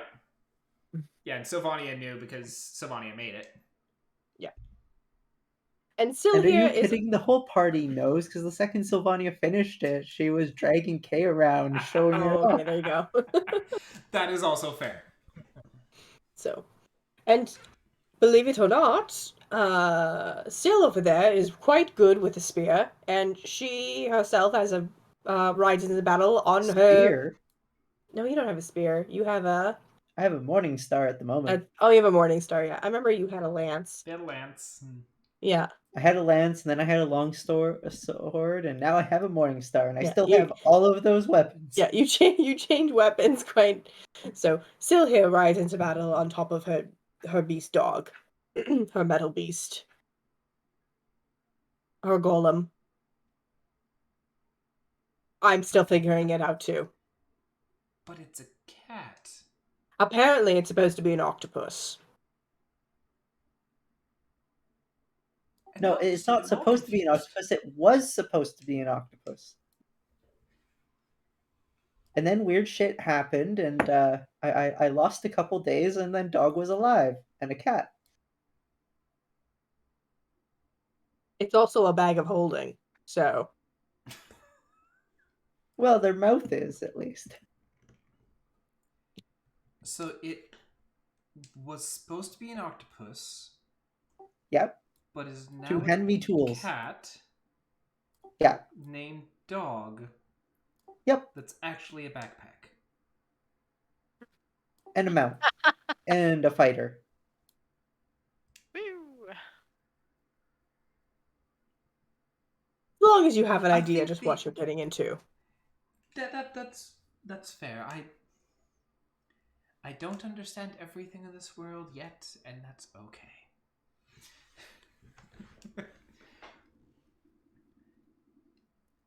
Any other questions? No, I think I'm good for now. Anna, Syl, do you two have questions? I guess one quick one. The journey we're taking, is it super dangerous, fraught with peril, or is it a road well traveled, lots of caravans? Since the clan has died off, any of the roads would have been long since overgrown. I don't imagine it would be fraught with too much peril, though it's been some time since I've done much traveling through Shilista.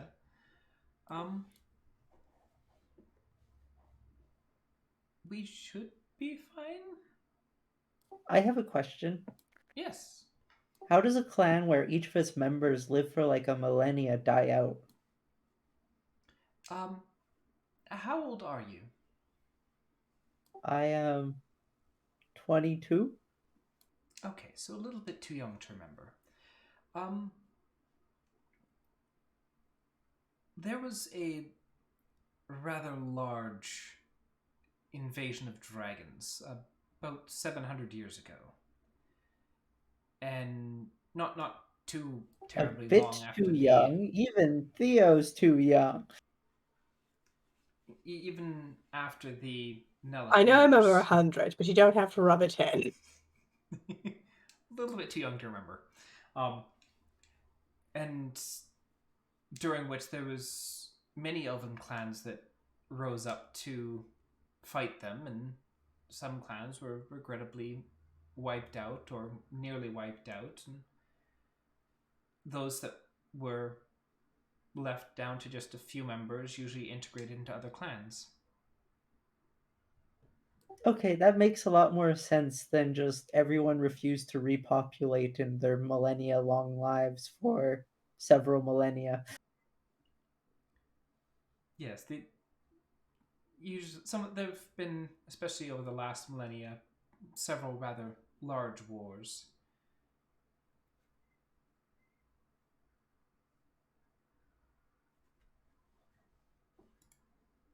Also, I'll have you know that 100 is quite young for an elf. Yes, I'm only 140. He's That's older what I than was me. saying, is Theo is like 10, not 10 times, but 6, 7 times my age, and she's still too young. Or he's still too young, sorry. But we are still quite young for elves, yes.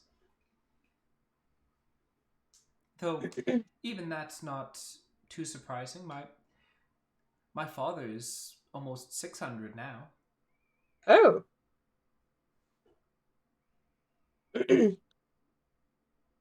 Theo never introduced his dad. It's because I don't have a dad. Theo never introduced his parents. It's because I don't. Are you the 'Cause I Messiah? Huh?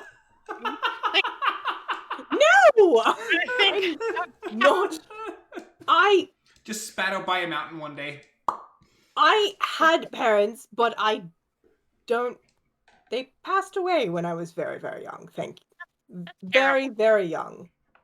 It's all right. I wasn't alone. I was still raised quite lovingly. It's been like 100 years. Theo never Easily. introduced his caretakers. Caretaker. And unfortunately, she's not around either. So I really can't introduce you, but that's a story for another time. Theo's life sucks. Kay is gonna start murmuring in his sleep. Lonely, so lonely. Oh, shut up, you! Kay's asleep. I don't know what you're talking about. He's just over in a corner dreaming, like probably lucid dreaming at this point, but still. I'm not lonely. I'm not lonely. I have you, Syl, and I have Anna, and I have that jerk. we are a family, aren't we? I joined up with all of you because you had no sense of self-preservation, and that's a requirement to turn on my contraption. You know, I don't necessarily agree with that, but Your actions say differently. well, okay, fine. I concede. Alrighty. Oh, my headset is apparently dying. So the party does end up venturing off to sleep, and come morning, there we go. Yeah, the party is able to venture off to sleep. Come morning, you are awoken to the smell of breakfast.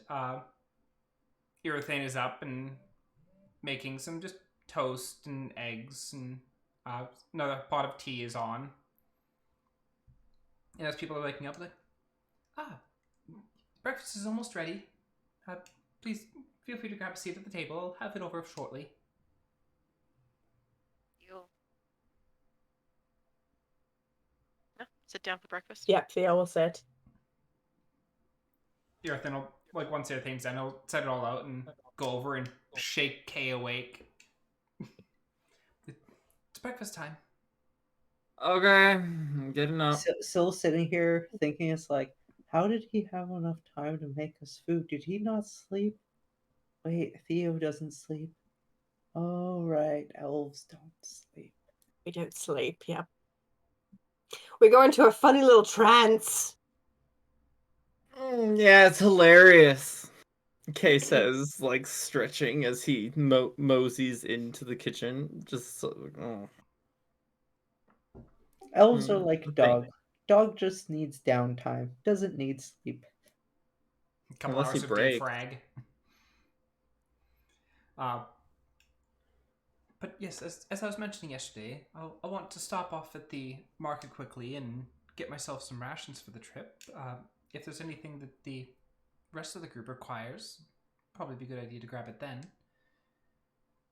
Does anyone need anything? How many rations do you need, friend?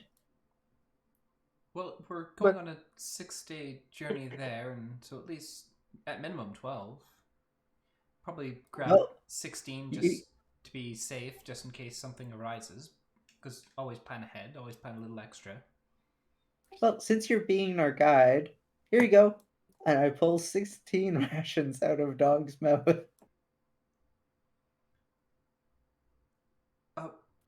What Yeah, kind of that- rations are those? And he's kind of like looking at them very curiously.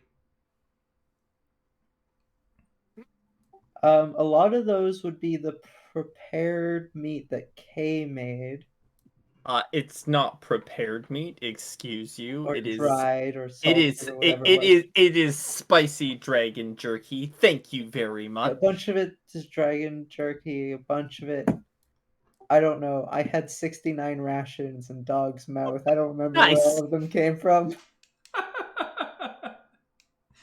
There are crushed crackers and jerky and some of the shit that, Kay's preserved for us. I'll take some of them. The dragon jerky sounds interesting, though. Careful, it's got a kick. That's fair. But I should probably pick up some breads, stuff like that I can utilize as well. Is there anything that any of you require from the market? I'm broke, so no. Yeah. I'm okay. I think we're ready to go. Alrighty. So you make a trip down to the market quickly, and you do see Victor and Parkin and Moto around. Moto's currently wandering around shopping. Victor is a small stall set up. Oh, what's at their stall? Their stall mostly has various like hunting supplies. Mostly like large scale like wood or large scale like metal traps. Ooh, bear traps. As Moving head bear traps. bigger than bear traps. Dragon traps. These would be the kind of thing where it's like you'd use these if you're trying to hunt like a giant, like a hill giant or something like that. And he's Is got it common various. to hunt giants around here? I'm asking him. Asking Victor, or Yeah, Victor, whoever's at the stand at the moment, just with how big of those traps are, is like, do you have a lot of business? What are people hunting where they use these? oh, there's the Amarildo's Ridge just near the side of Shalmista. They get a whole bunch of stuff in there. So Like giants? not necessarily giants, but giant-sized creatures for sure. That could take me out. Actually, if I stepped on it, it would probably miss me. I'm pretty sure if you stepped on it, it'd take your head. Yeah, that's it. Are you hunting me? No, so don't jump on the traps. Well, I'm not missing this one. As you're like looking at like the teeth on it, it's like the teeth on this thing are longer than my hand. So, based on that, I don't think this person has anything interesting for me to buy from them. Yeah, they mostly have like hunting traps, mostly metal make, and actually, Sylvania, roll me a crafting check.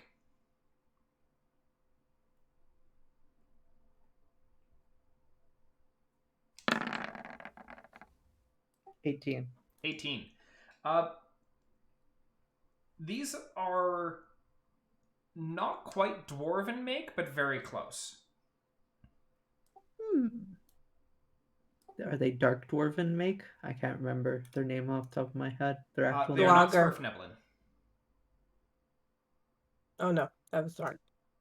Wait, aren't Wait, Sverfneblin the Swerfneblin are deep gnomes. are the gnomes? Duragar Yeah. are Duragar, deep that one. dwarves. No, Yeah, they're not Duragar. Duragar either. Okay, interesting.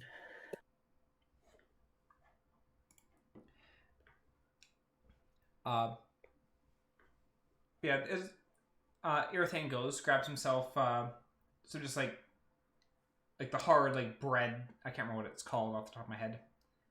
The hard bread rations, and packs some of those into his bag. And well, I suppose we best be going. And that is where we're going to take a break. As the party's getting ready to head out of Shomista. So we'll be back in 10 or so minutes. So we will be back. Where's the button?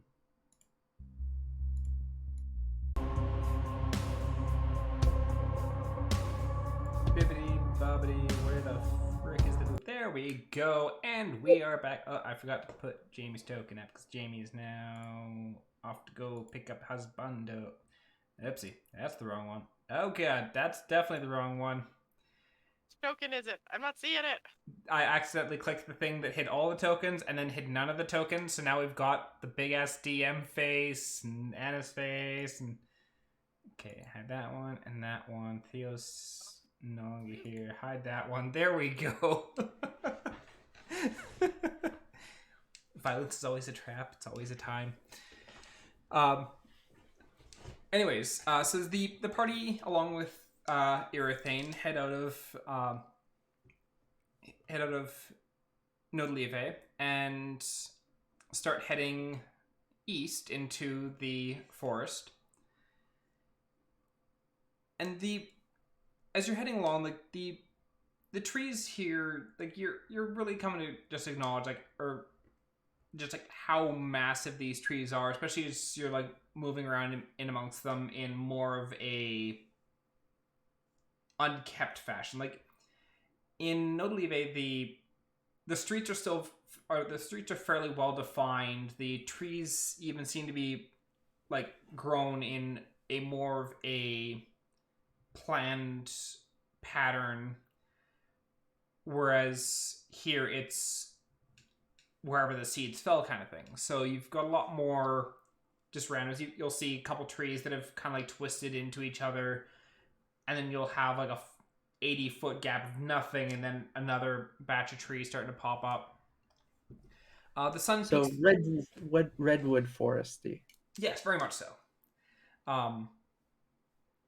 And the sun peeks through the dense canopy overhead, littering the massive forest with fairly inconsistent streams of light. It would essentially be considered dim lighting for most of it, aside from these these thin streams of light peering through. And apparently that's actually a problem for our not goblin. No, dim light is fine. Dark is not. I'm assuming that Theo is going to be casting Lumen's Tiny Hut each night. So That's what we have been doing, so Yep. I'd assume That so. tracks. we at the first night. Yep. So yeah, the first day goes by quite uneventful. Just traveling along, listening to the various. Actually, where is my? Did you say the first night went on uneventful? The first day, yes. Oh, cool. Because that's not uneventful.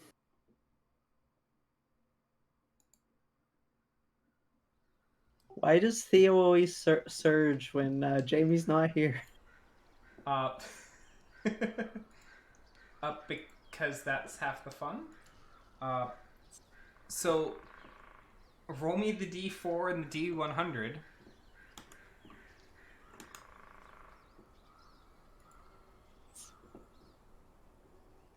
Oh no, that's low. That's really low. Oh That's no. pretty low. 2 and 12. Oh boy. Let's see.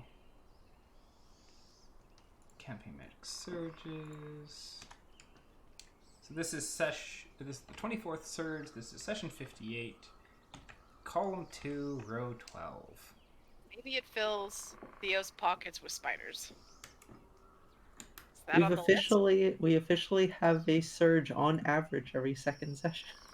That's great. not Where's my fireball. magic surge table? There we go. Column 2. Even the potted plant would be better than fireball.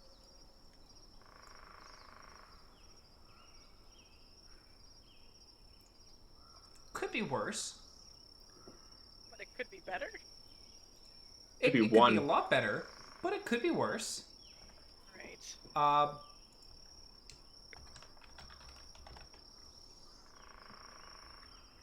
You don't know What's what gonna happened. frighten me? That's what frightens me the most. Oh no. Theo immediately checks his pockets and his gold and his items. Nothing is missing. Alright, everyone, check all the things around you. My spell did not go off, and... No, The spell went did it off, not? but Oh. this, Does it go- like oh. the tiny hut still formed, but they felt Okay. the magical wild as the ritual completed, and they don't know what happened. Okay, let's check.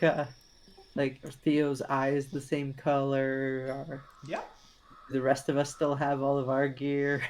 yep. Nothing seems to be missing. Hey, could you move 10 feet to the left so I can see if your arms are still squid-like? Kay will stand up, walk in a circle around his sleeping bag, Noodly get arms back the whole inside time. his sleeping bag. Theo, can you stand up and don't walk out of the hut, but just walk in a direction? Theo will walk Theo's backwards. arms and legs are normal. Alright. Let's just This hope is terrifying. nothing bad is Have happening. you summoned something? I hope not. The asshole bird's mother shows up. The asshole bird has doubled. The Duplicated asshole the asshole bird's bird. mom. No, the asshole bird's mom's name is Karen, and she shows up. She's here to speak to the manager.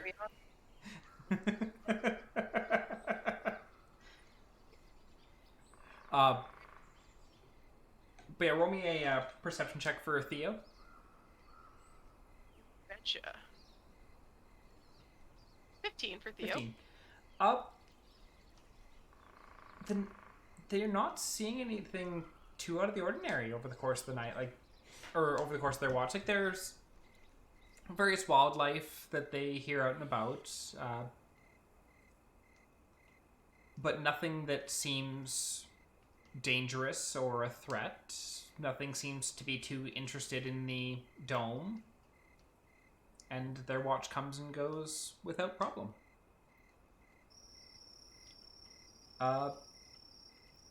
Who's next watch? Okay, I'll take it. Okay, have it. It's all yours, Kay. Okay. Kay hasn't done a watch in so long because y'all have been paranoid about him being a little shit. And we're in one of Kay's preferred spaces, Yep. So roll me a perception check. that's 13. Could be 13. better. Could be worse. There's a lot of sounds that you're not overly familiar with, but nothing that seems to cause you any alarm. And for the most part, it's a fairly calm night. Nothing... Same with Theo's watch. Nothing seems to be too interested in the dome. Nothing seems to be watching or anything like that. So your Neat. watch goes by uneventful. Who's next on the watch? I can watch. Okay. Sure. Roll me a perception check. Am I able to get Dog to do it for me? Dog's perception's much better than mine. Like, can I command dog to walk around and keep an eye out? You could, though, because dog can't talk. If dog sees anything weird, they can communicate to you they saw something, but they can't necessarily communicate what. Dog That's good sees a enough for me. weird-looking rock. Brings it to your attention. Squirrel! Right. Anyways. Squirrel! Squirrel. 18 from dog. 18. This is what Sylvania used to do before she had a party. Dog just stayed up all night for her. Yep. Yeah, dog wanders around, and you see dog kind of like disappear off into the darkness for a bit, and wandering around some of the massive trees. And after a while, comes back. And there's some scuff marks. It looks like they walked through a few bushes, but nothing seems to have caused them any problems. And after they wander around, nothing seems to be catching their interest too much. Well, that means we're safe. And I'm assuming you're waking up Annah in the morning? Yep. Okay. Annah, roll me a perception check.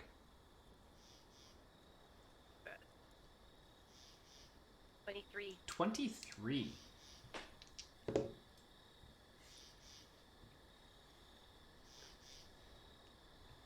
Your watch goes by, for the most part, uneventful. During the early morning, what you do end up noting is there's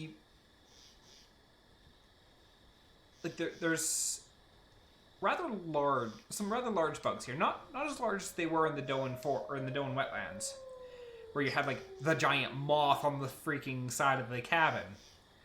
Like looking around, you do end up spotting some rather large things like dragonflies and such that are easily with like a 2-foot wingspan, flitting about in the early morning, as you're seeing like some various smaller flies and bugs moving about, and these dragonflies just like flitting about and grabbing them in the as the sun's coming up, and there's a slight haze throughout the woods, like with the like morning mist, but nothing too overpowering. Sweet. I will wake up everyone when it is time to press on. Yep. Get breakfast started. Yeah. Is Kay doing anything in regards to scavenging, or are people just sticking to rations for now? Good berry, so I was gonna offer that up to people. And I mean, I can roll for survival to see if I'm finding any just standard scavengeable food in the near proximity, but If you want to, that's up to you. yeah, I mean, it's something Kay would do. He's in his element, right? Okay. So roll me that survival check to scrounge for food. I might find some things, but probably gonna be eating my spicy dragon jerky. While Kay is scavenging, I go to prepare good berry, and I feel the magic surge.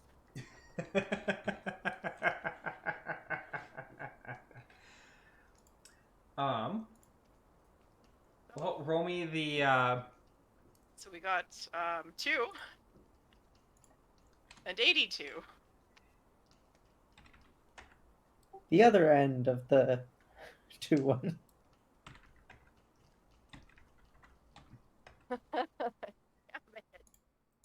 Anna's on a roll for this. It says up to 10 berries appear in your hand. Am I allowed to just choose the amount? Yep. So I guess I make 5 berries appear for each of us in the party. I don't like that reaction. So And are you telling us it went wild when you cast Goodberry? Yep. So, Anna, you walk over to the group, and you're like, I know that Key's out grabbing us some food, but, like, I can make these while we're waiting. And so you're standing beside, like, Theo and Urethane and Sylvania as you cast Goodberry. And the three of you watch as Anna just bursts into flames. And I guess are you burning the hunger away? Okay, you need to give me a little So- more than that. as Anna bursts into flames, Theo, Sylvania, and Urethane all take 6 fire damage. Shit. I'm not even here right now. This An- is great. Anna, you are unharmed. You feel Okay. warm, but the fire is not burning you. It is not burning your gear. But you're Back. actively on fire. Anna, that did not fill me. Ow! Good berries, okay. The good berries are fine. Excellent. Are they Oh. on fire? Nope. Just you. And, like, you're, like, your brain is telling you, I should be panicking because I'm on fire. But at the same time, you're not feeling pain from it. So it's that just confusion of, like, what's going on? I imagine I'm like gripping my fist, I'm jumping back, I'm kind of getting low, realizing I'm not in pain, also concerned because they're in pain, and I'm just gonna keep moving back to keep my distance. Stop, drop, Okay. and roll. Stop, drop, and I roll. don't know how to turn it off. Roll me a... Oh, God. Roll me a dexterity saving throw. The dexterous kind. That's a Oh, 7. no.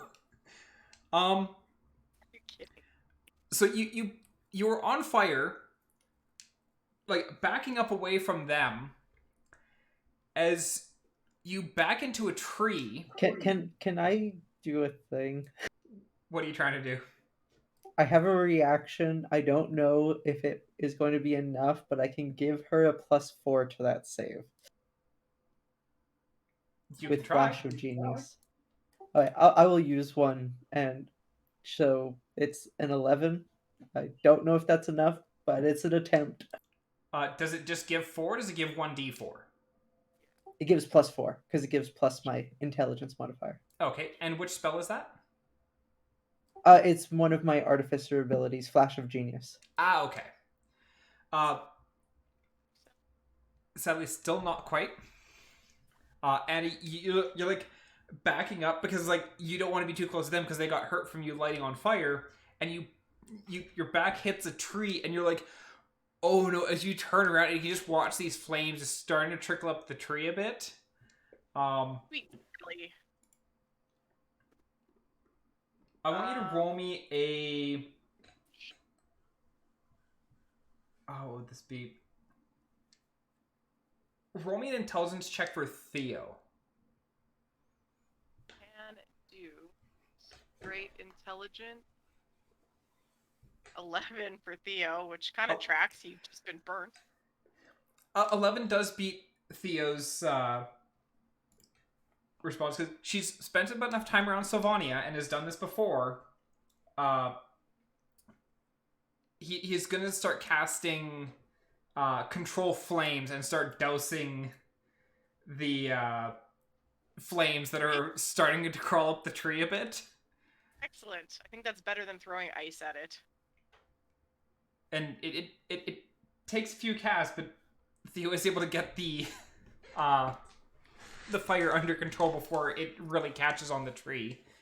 So is control flame a cantrip? And if it's Yes. not, can somebody else roll? Okay. Yes, control flame is a cantrip. So the tree is quelled. Anna's still on fire? Anna's on fire, and you're on fire for about a minute before suddenly fire's gone.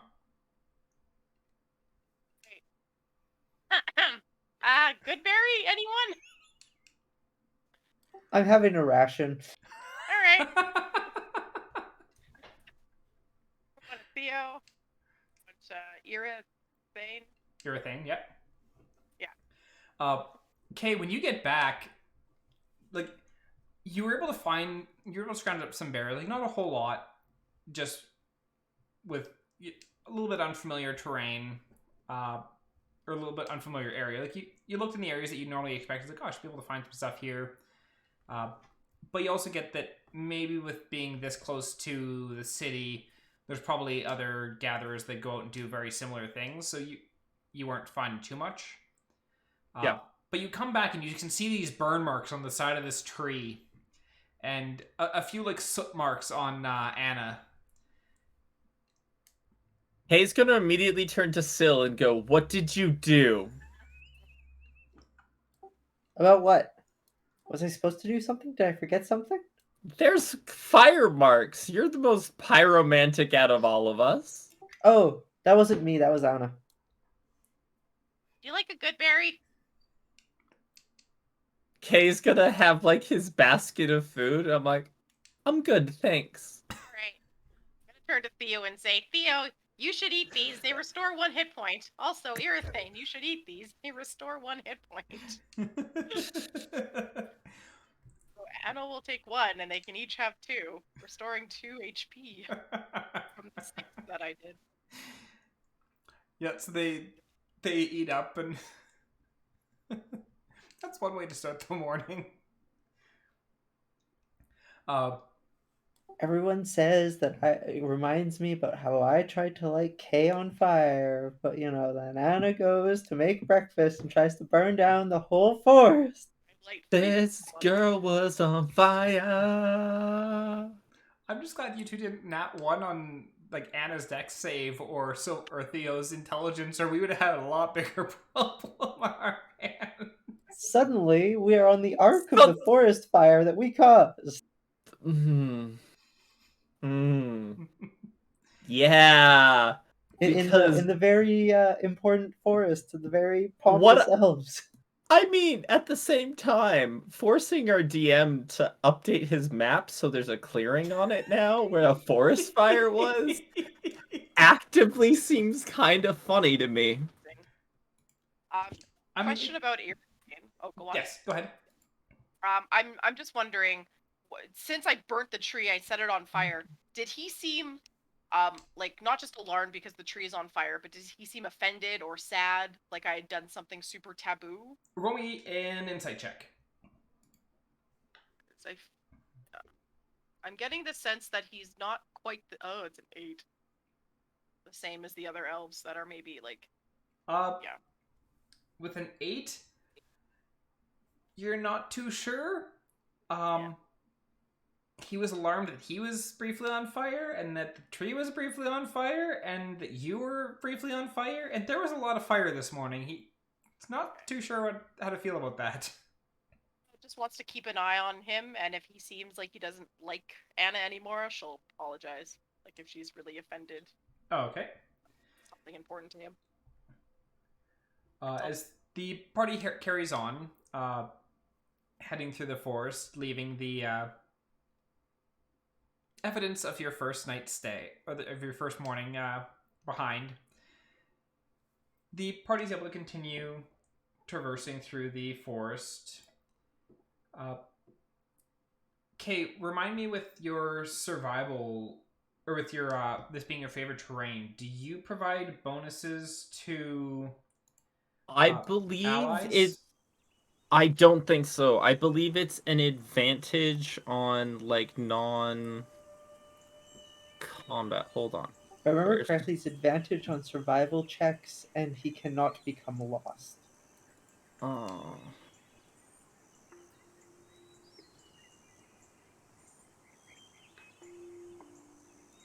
I am.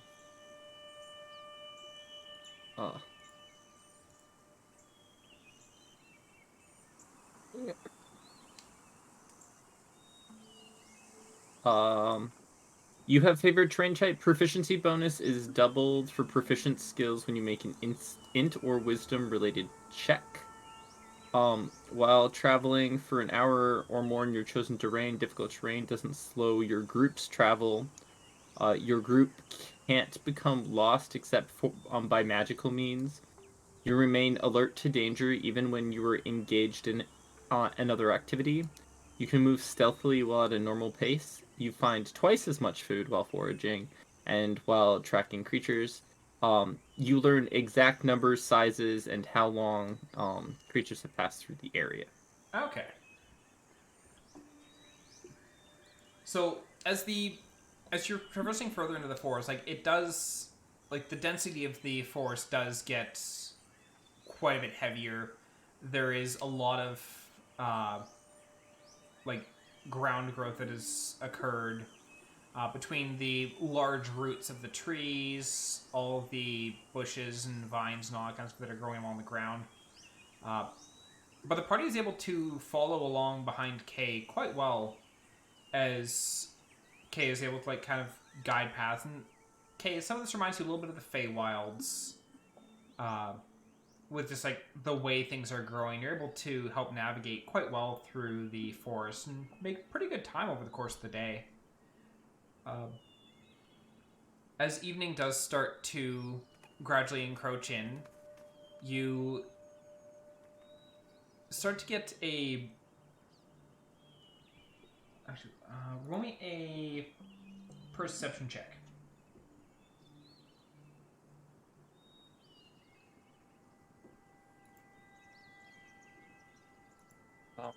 That's a 9. Hold on. My proficiency is doubled, though. Right? Yes. That's what I said, right? Cool. So, in that case, since my proficiency is 7, that's a 16? Your proficiency isn't 7. Your My proficiency bonus.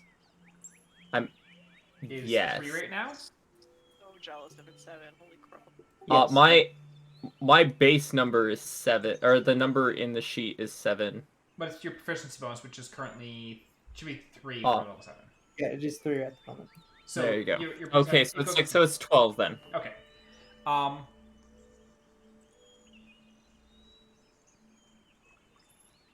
There's a couple of times as you're going along that you get the inkling that something is watching, but those moments fade fairly quickly. It's like as you're going along, like you see like a couple of deer like book it off into further in as you kind of were gradually approaching the area they were in.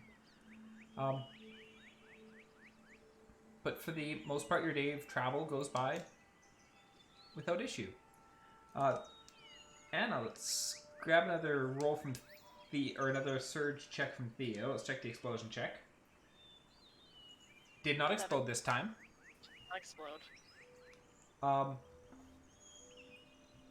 And Sylvania,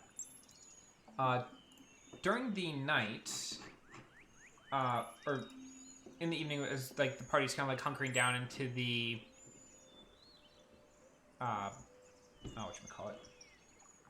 into the Lima's Honey Hut. You have a bit of time that you're able to do another check with the chain. What one are you thinking of doing? I need to double check my list. Okay, so did detect magic and identify.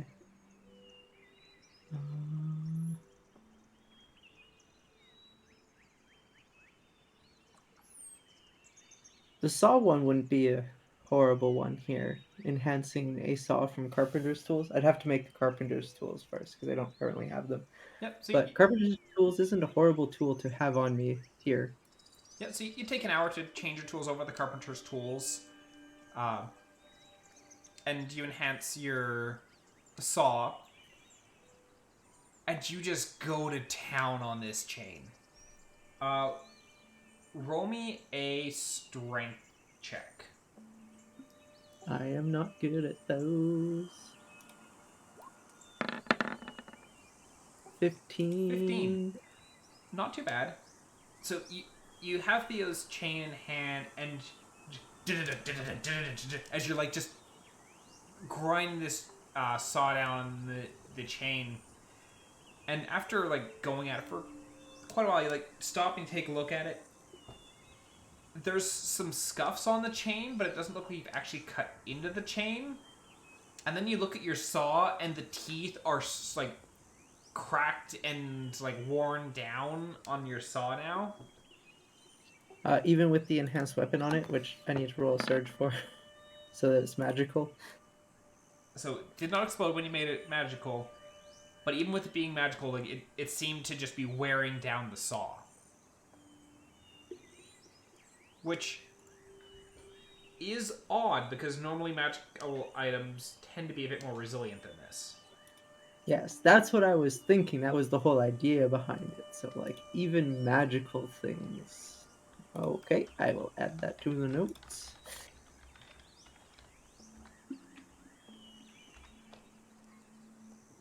And I'll get everyone to roll me a perception check for their watches.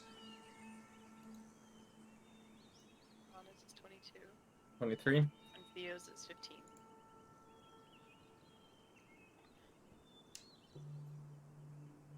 And Sylvania, roll me yours for your watch as well. And are you guys going in the same order as before? Sure. Dog gets a 23. For now, anyways.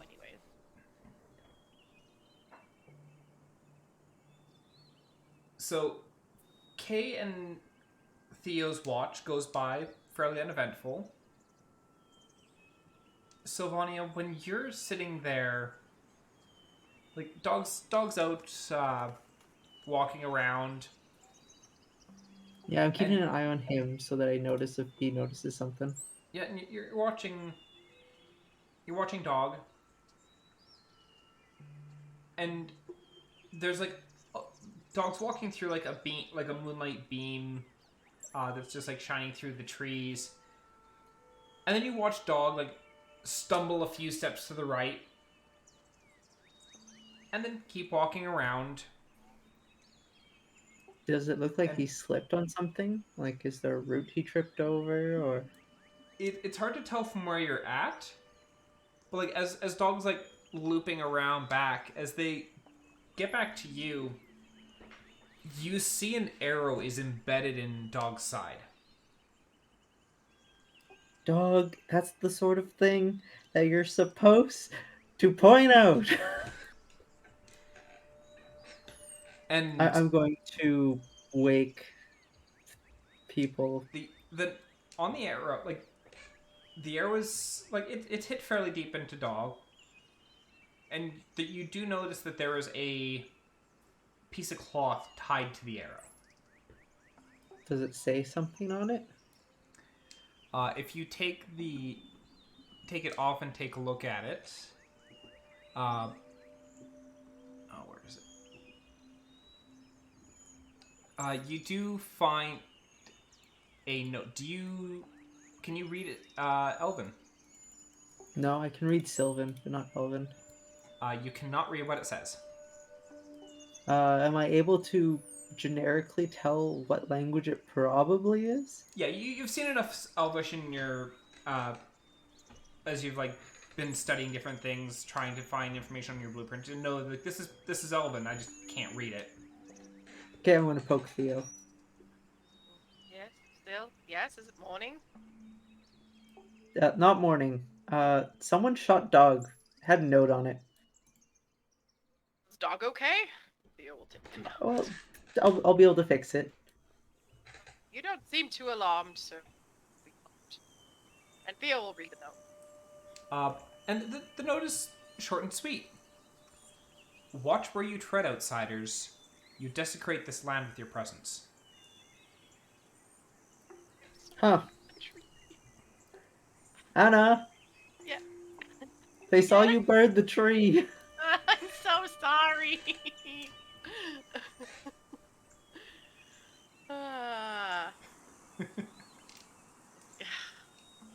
I'm going to spend the time to cast Mend on dog to fix whatever damage he took. Yep, you spend a little bit just few casts of men, just like you're like, imagine you like pulling out a light and you're like shining it into dogs. Okay, so I need to cast mending on that. So you're like closing up one bag. Okay, now next layer of plating, and okay, now I've got that. So now I can just do the hull, just like bit by bit fixing dog. Now, dog, we need to have a serious chat. When someone shoots you with an arrow, you don't just continue doing the watch. That's when you inform me that something bad happened. I mean, They'll dog usually didn't try see to a shoot damn you thing. again. I'm sure you felt getting shot. Dog And just kind of dog like looks at feel? you and just tilts the head to the side. I know you understand me. Don't give me that look. Inform me when you get shot.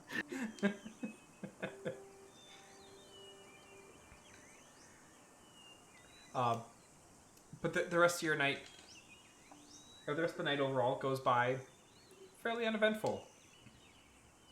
Uh, Can we ask, oh crap, I forgot his Irithain? name. Ilithane? Irithain, yeah. Just like, who are we going through different territory than like the capital? Is there like a group of people that are likely to shoot us if we keep going?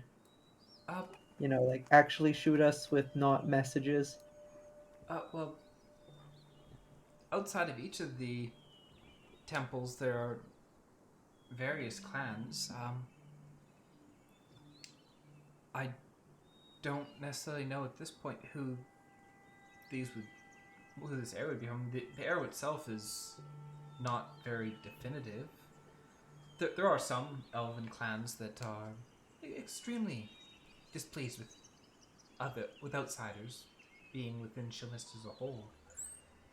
Though the majority of clans will, at least if laws are broken, the people are taken to stand trials. So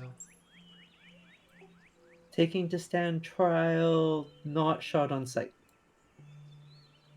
for the most part, yeah. I don't like that you said for the most part. Well, I don't know every elven clan, so I can't guarantee. What? I thought every elf knew every elf. Well, I didn't know Obvious Theo, sarcasm. which obviously disproves that theory. You know sarcasm, right? Elves know sarcasm. Sometimes. And he I just don't looks at you with see like why this, like just casual smile. Just, I don't see why they hate us so much.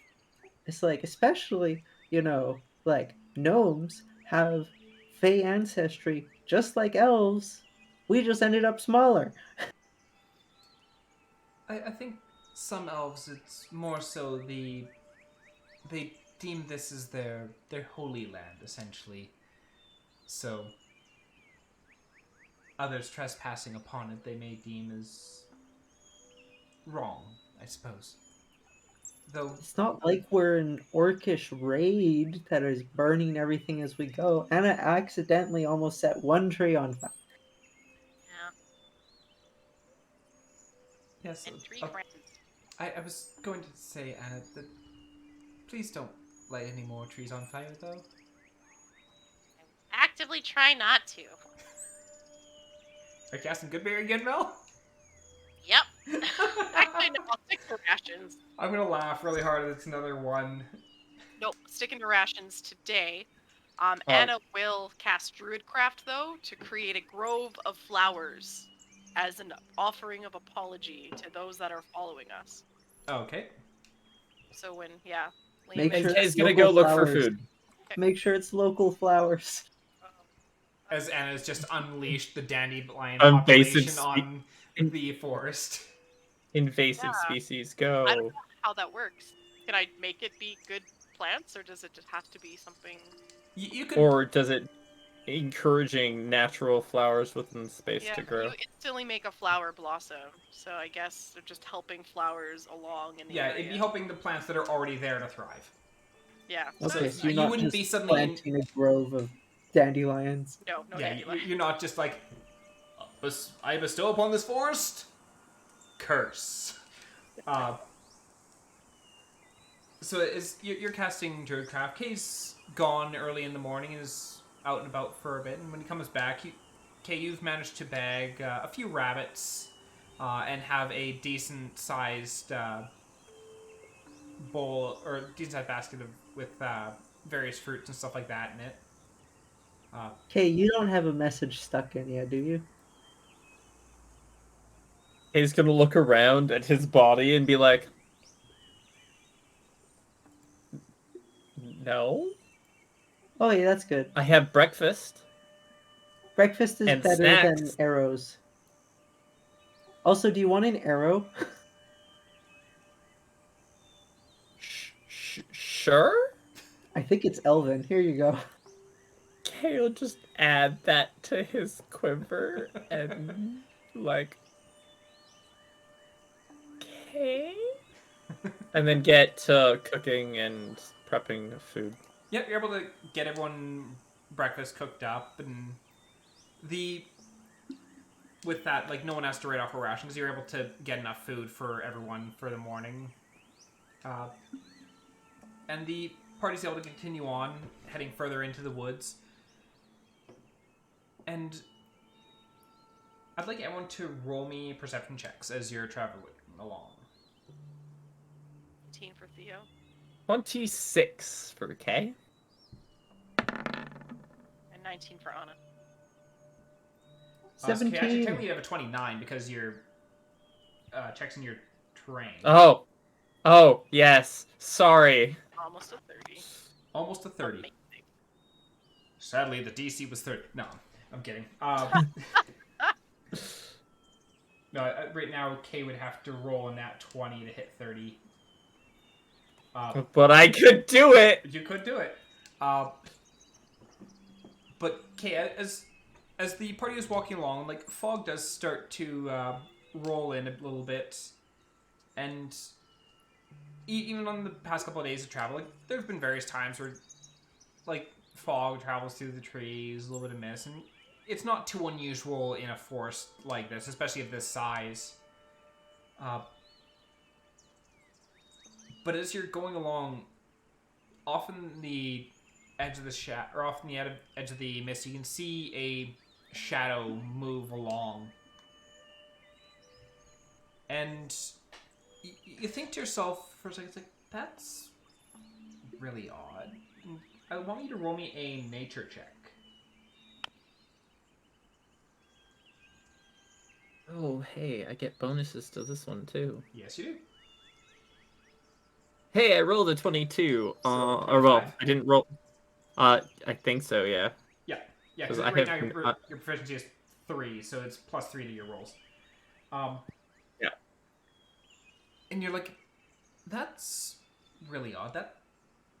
Why would there be a fish swimming in the fog?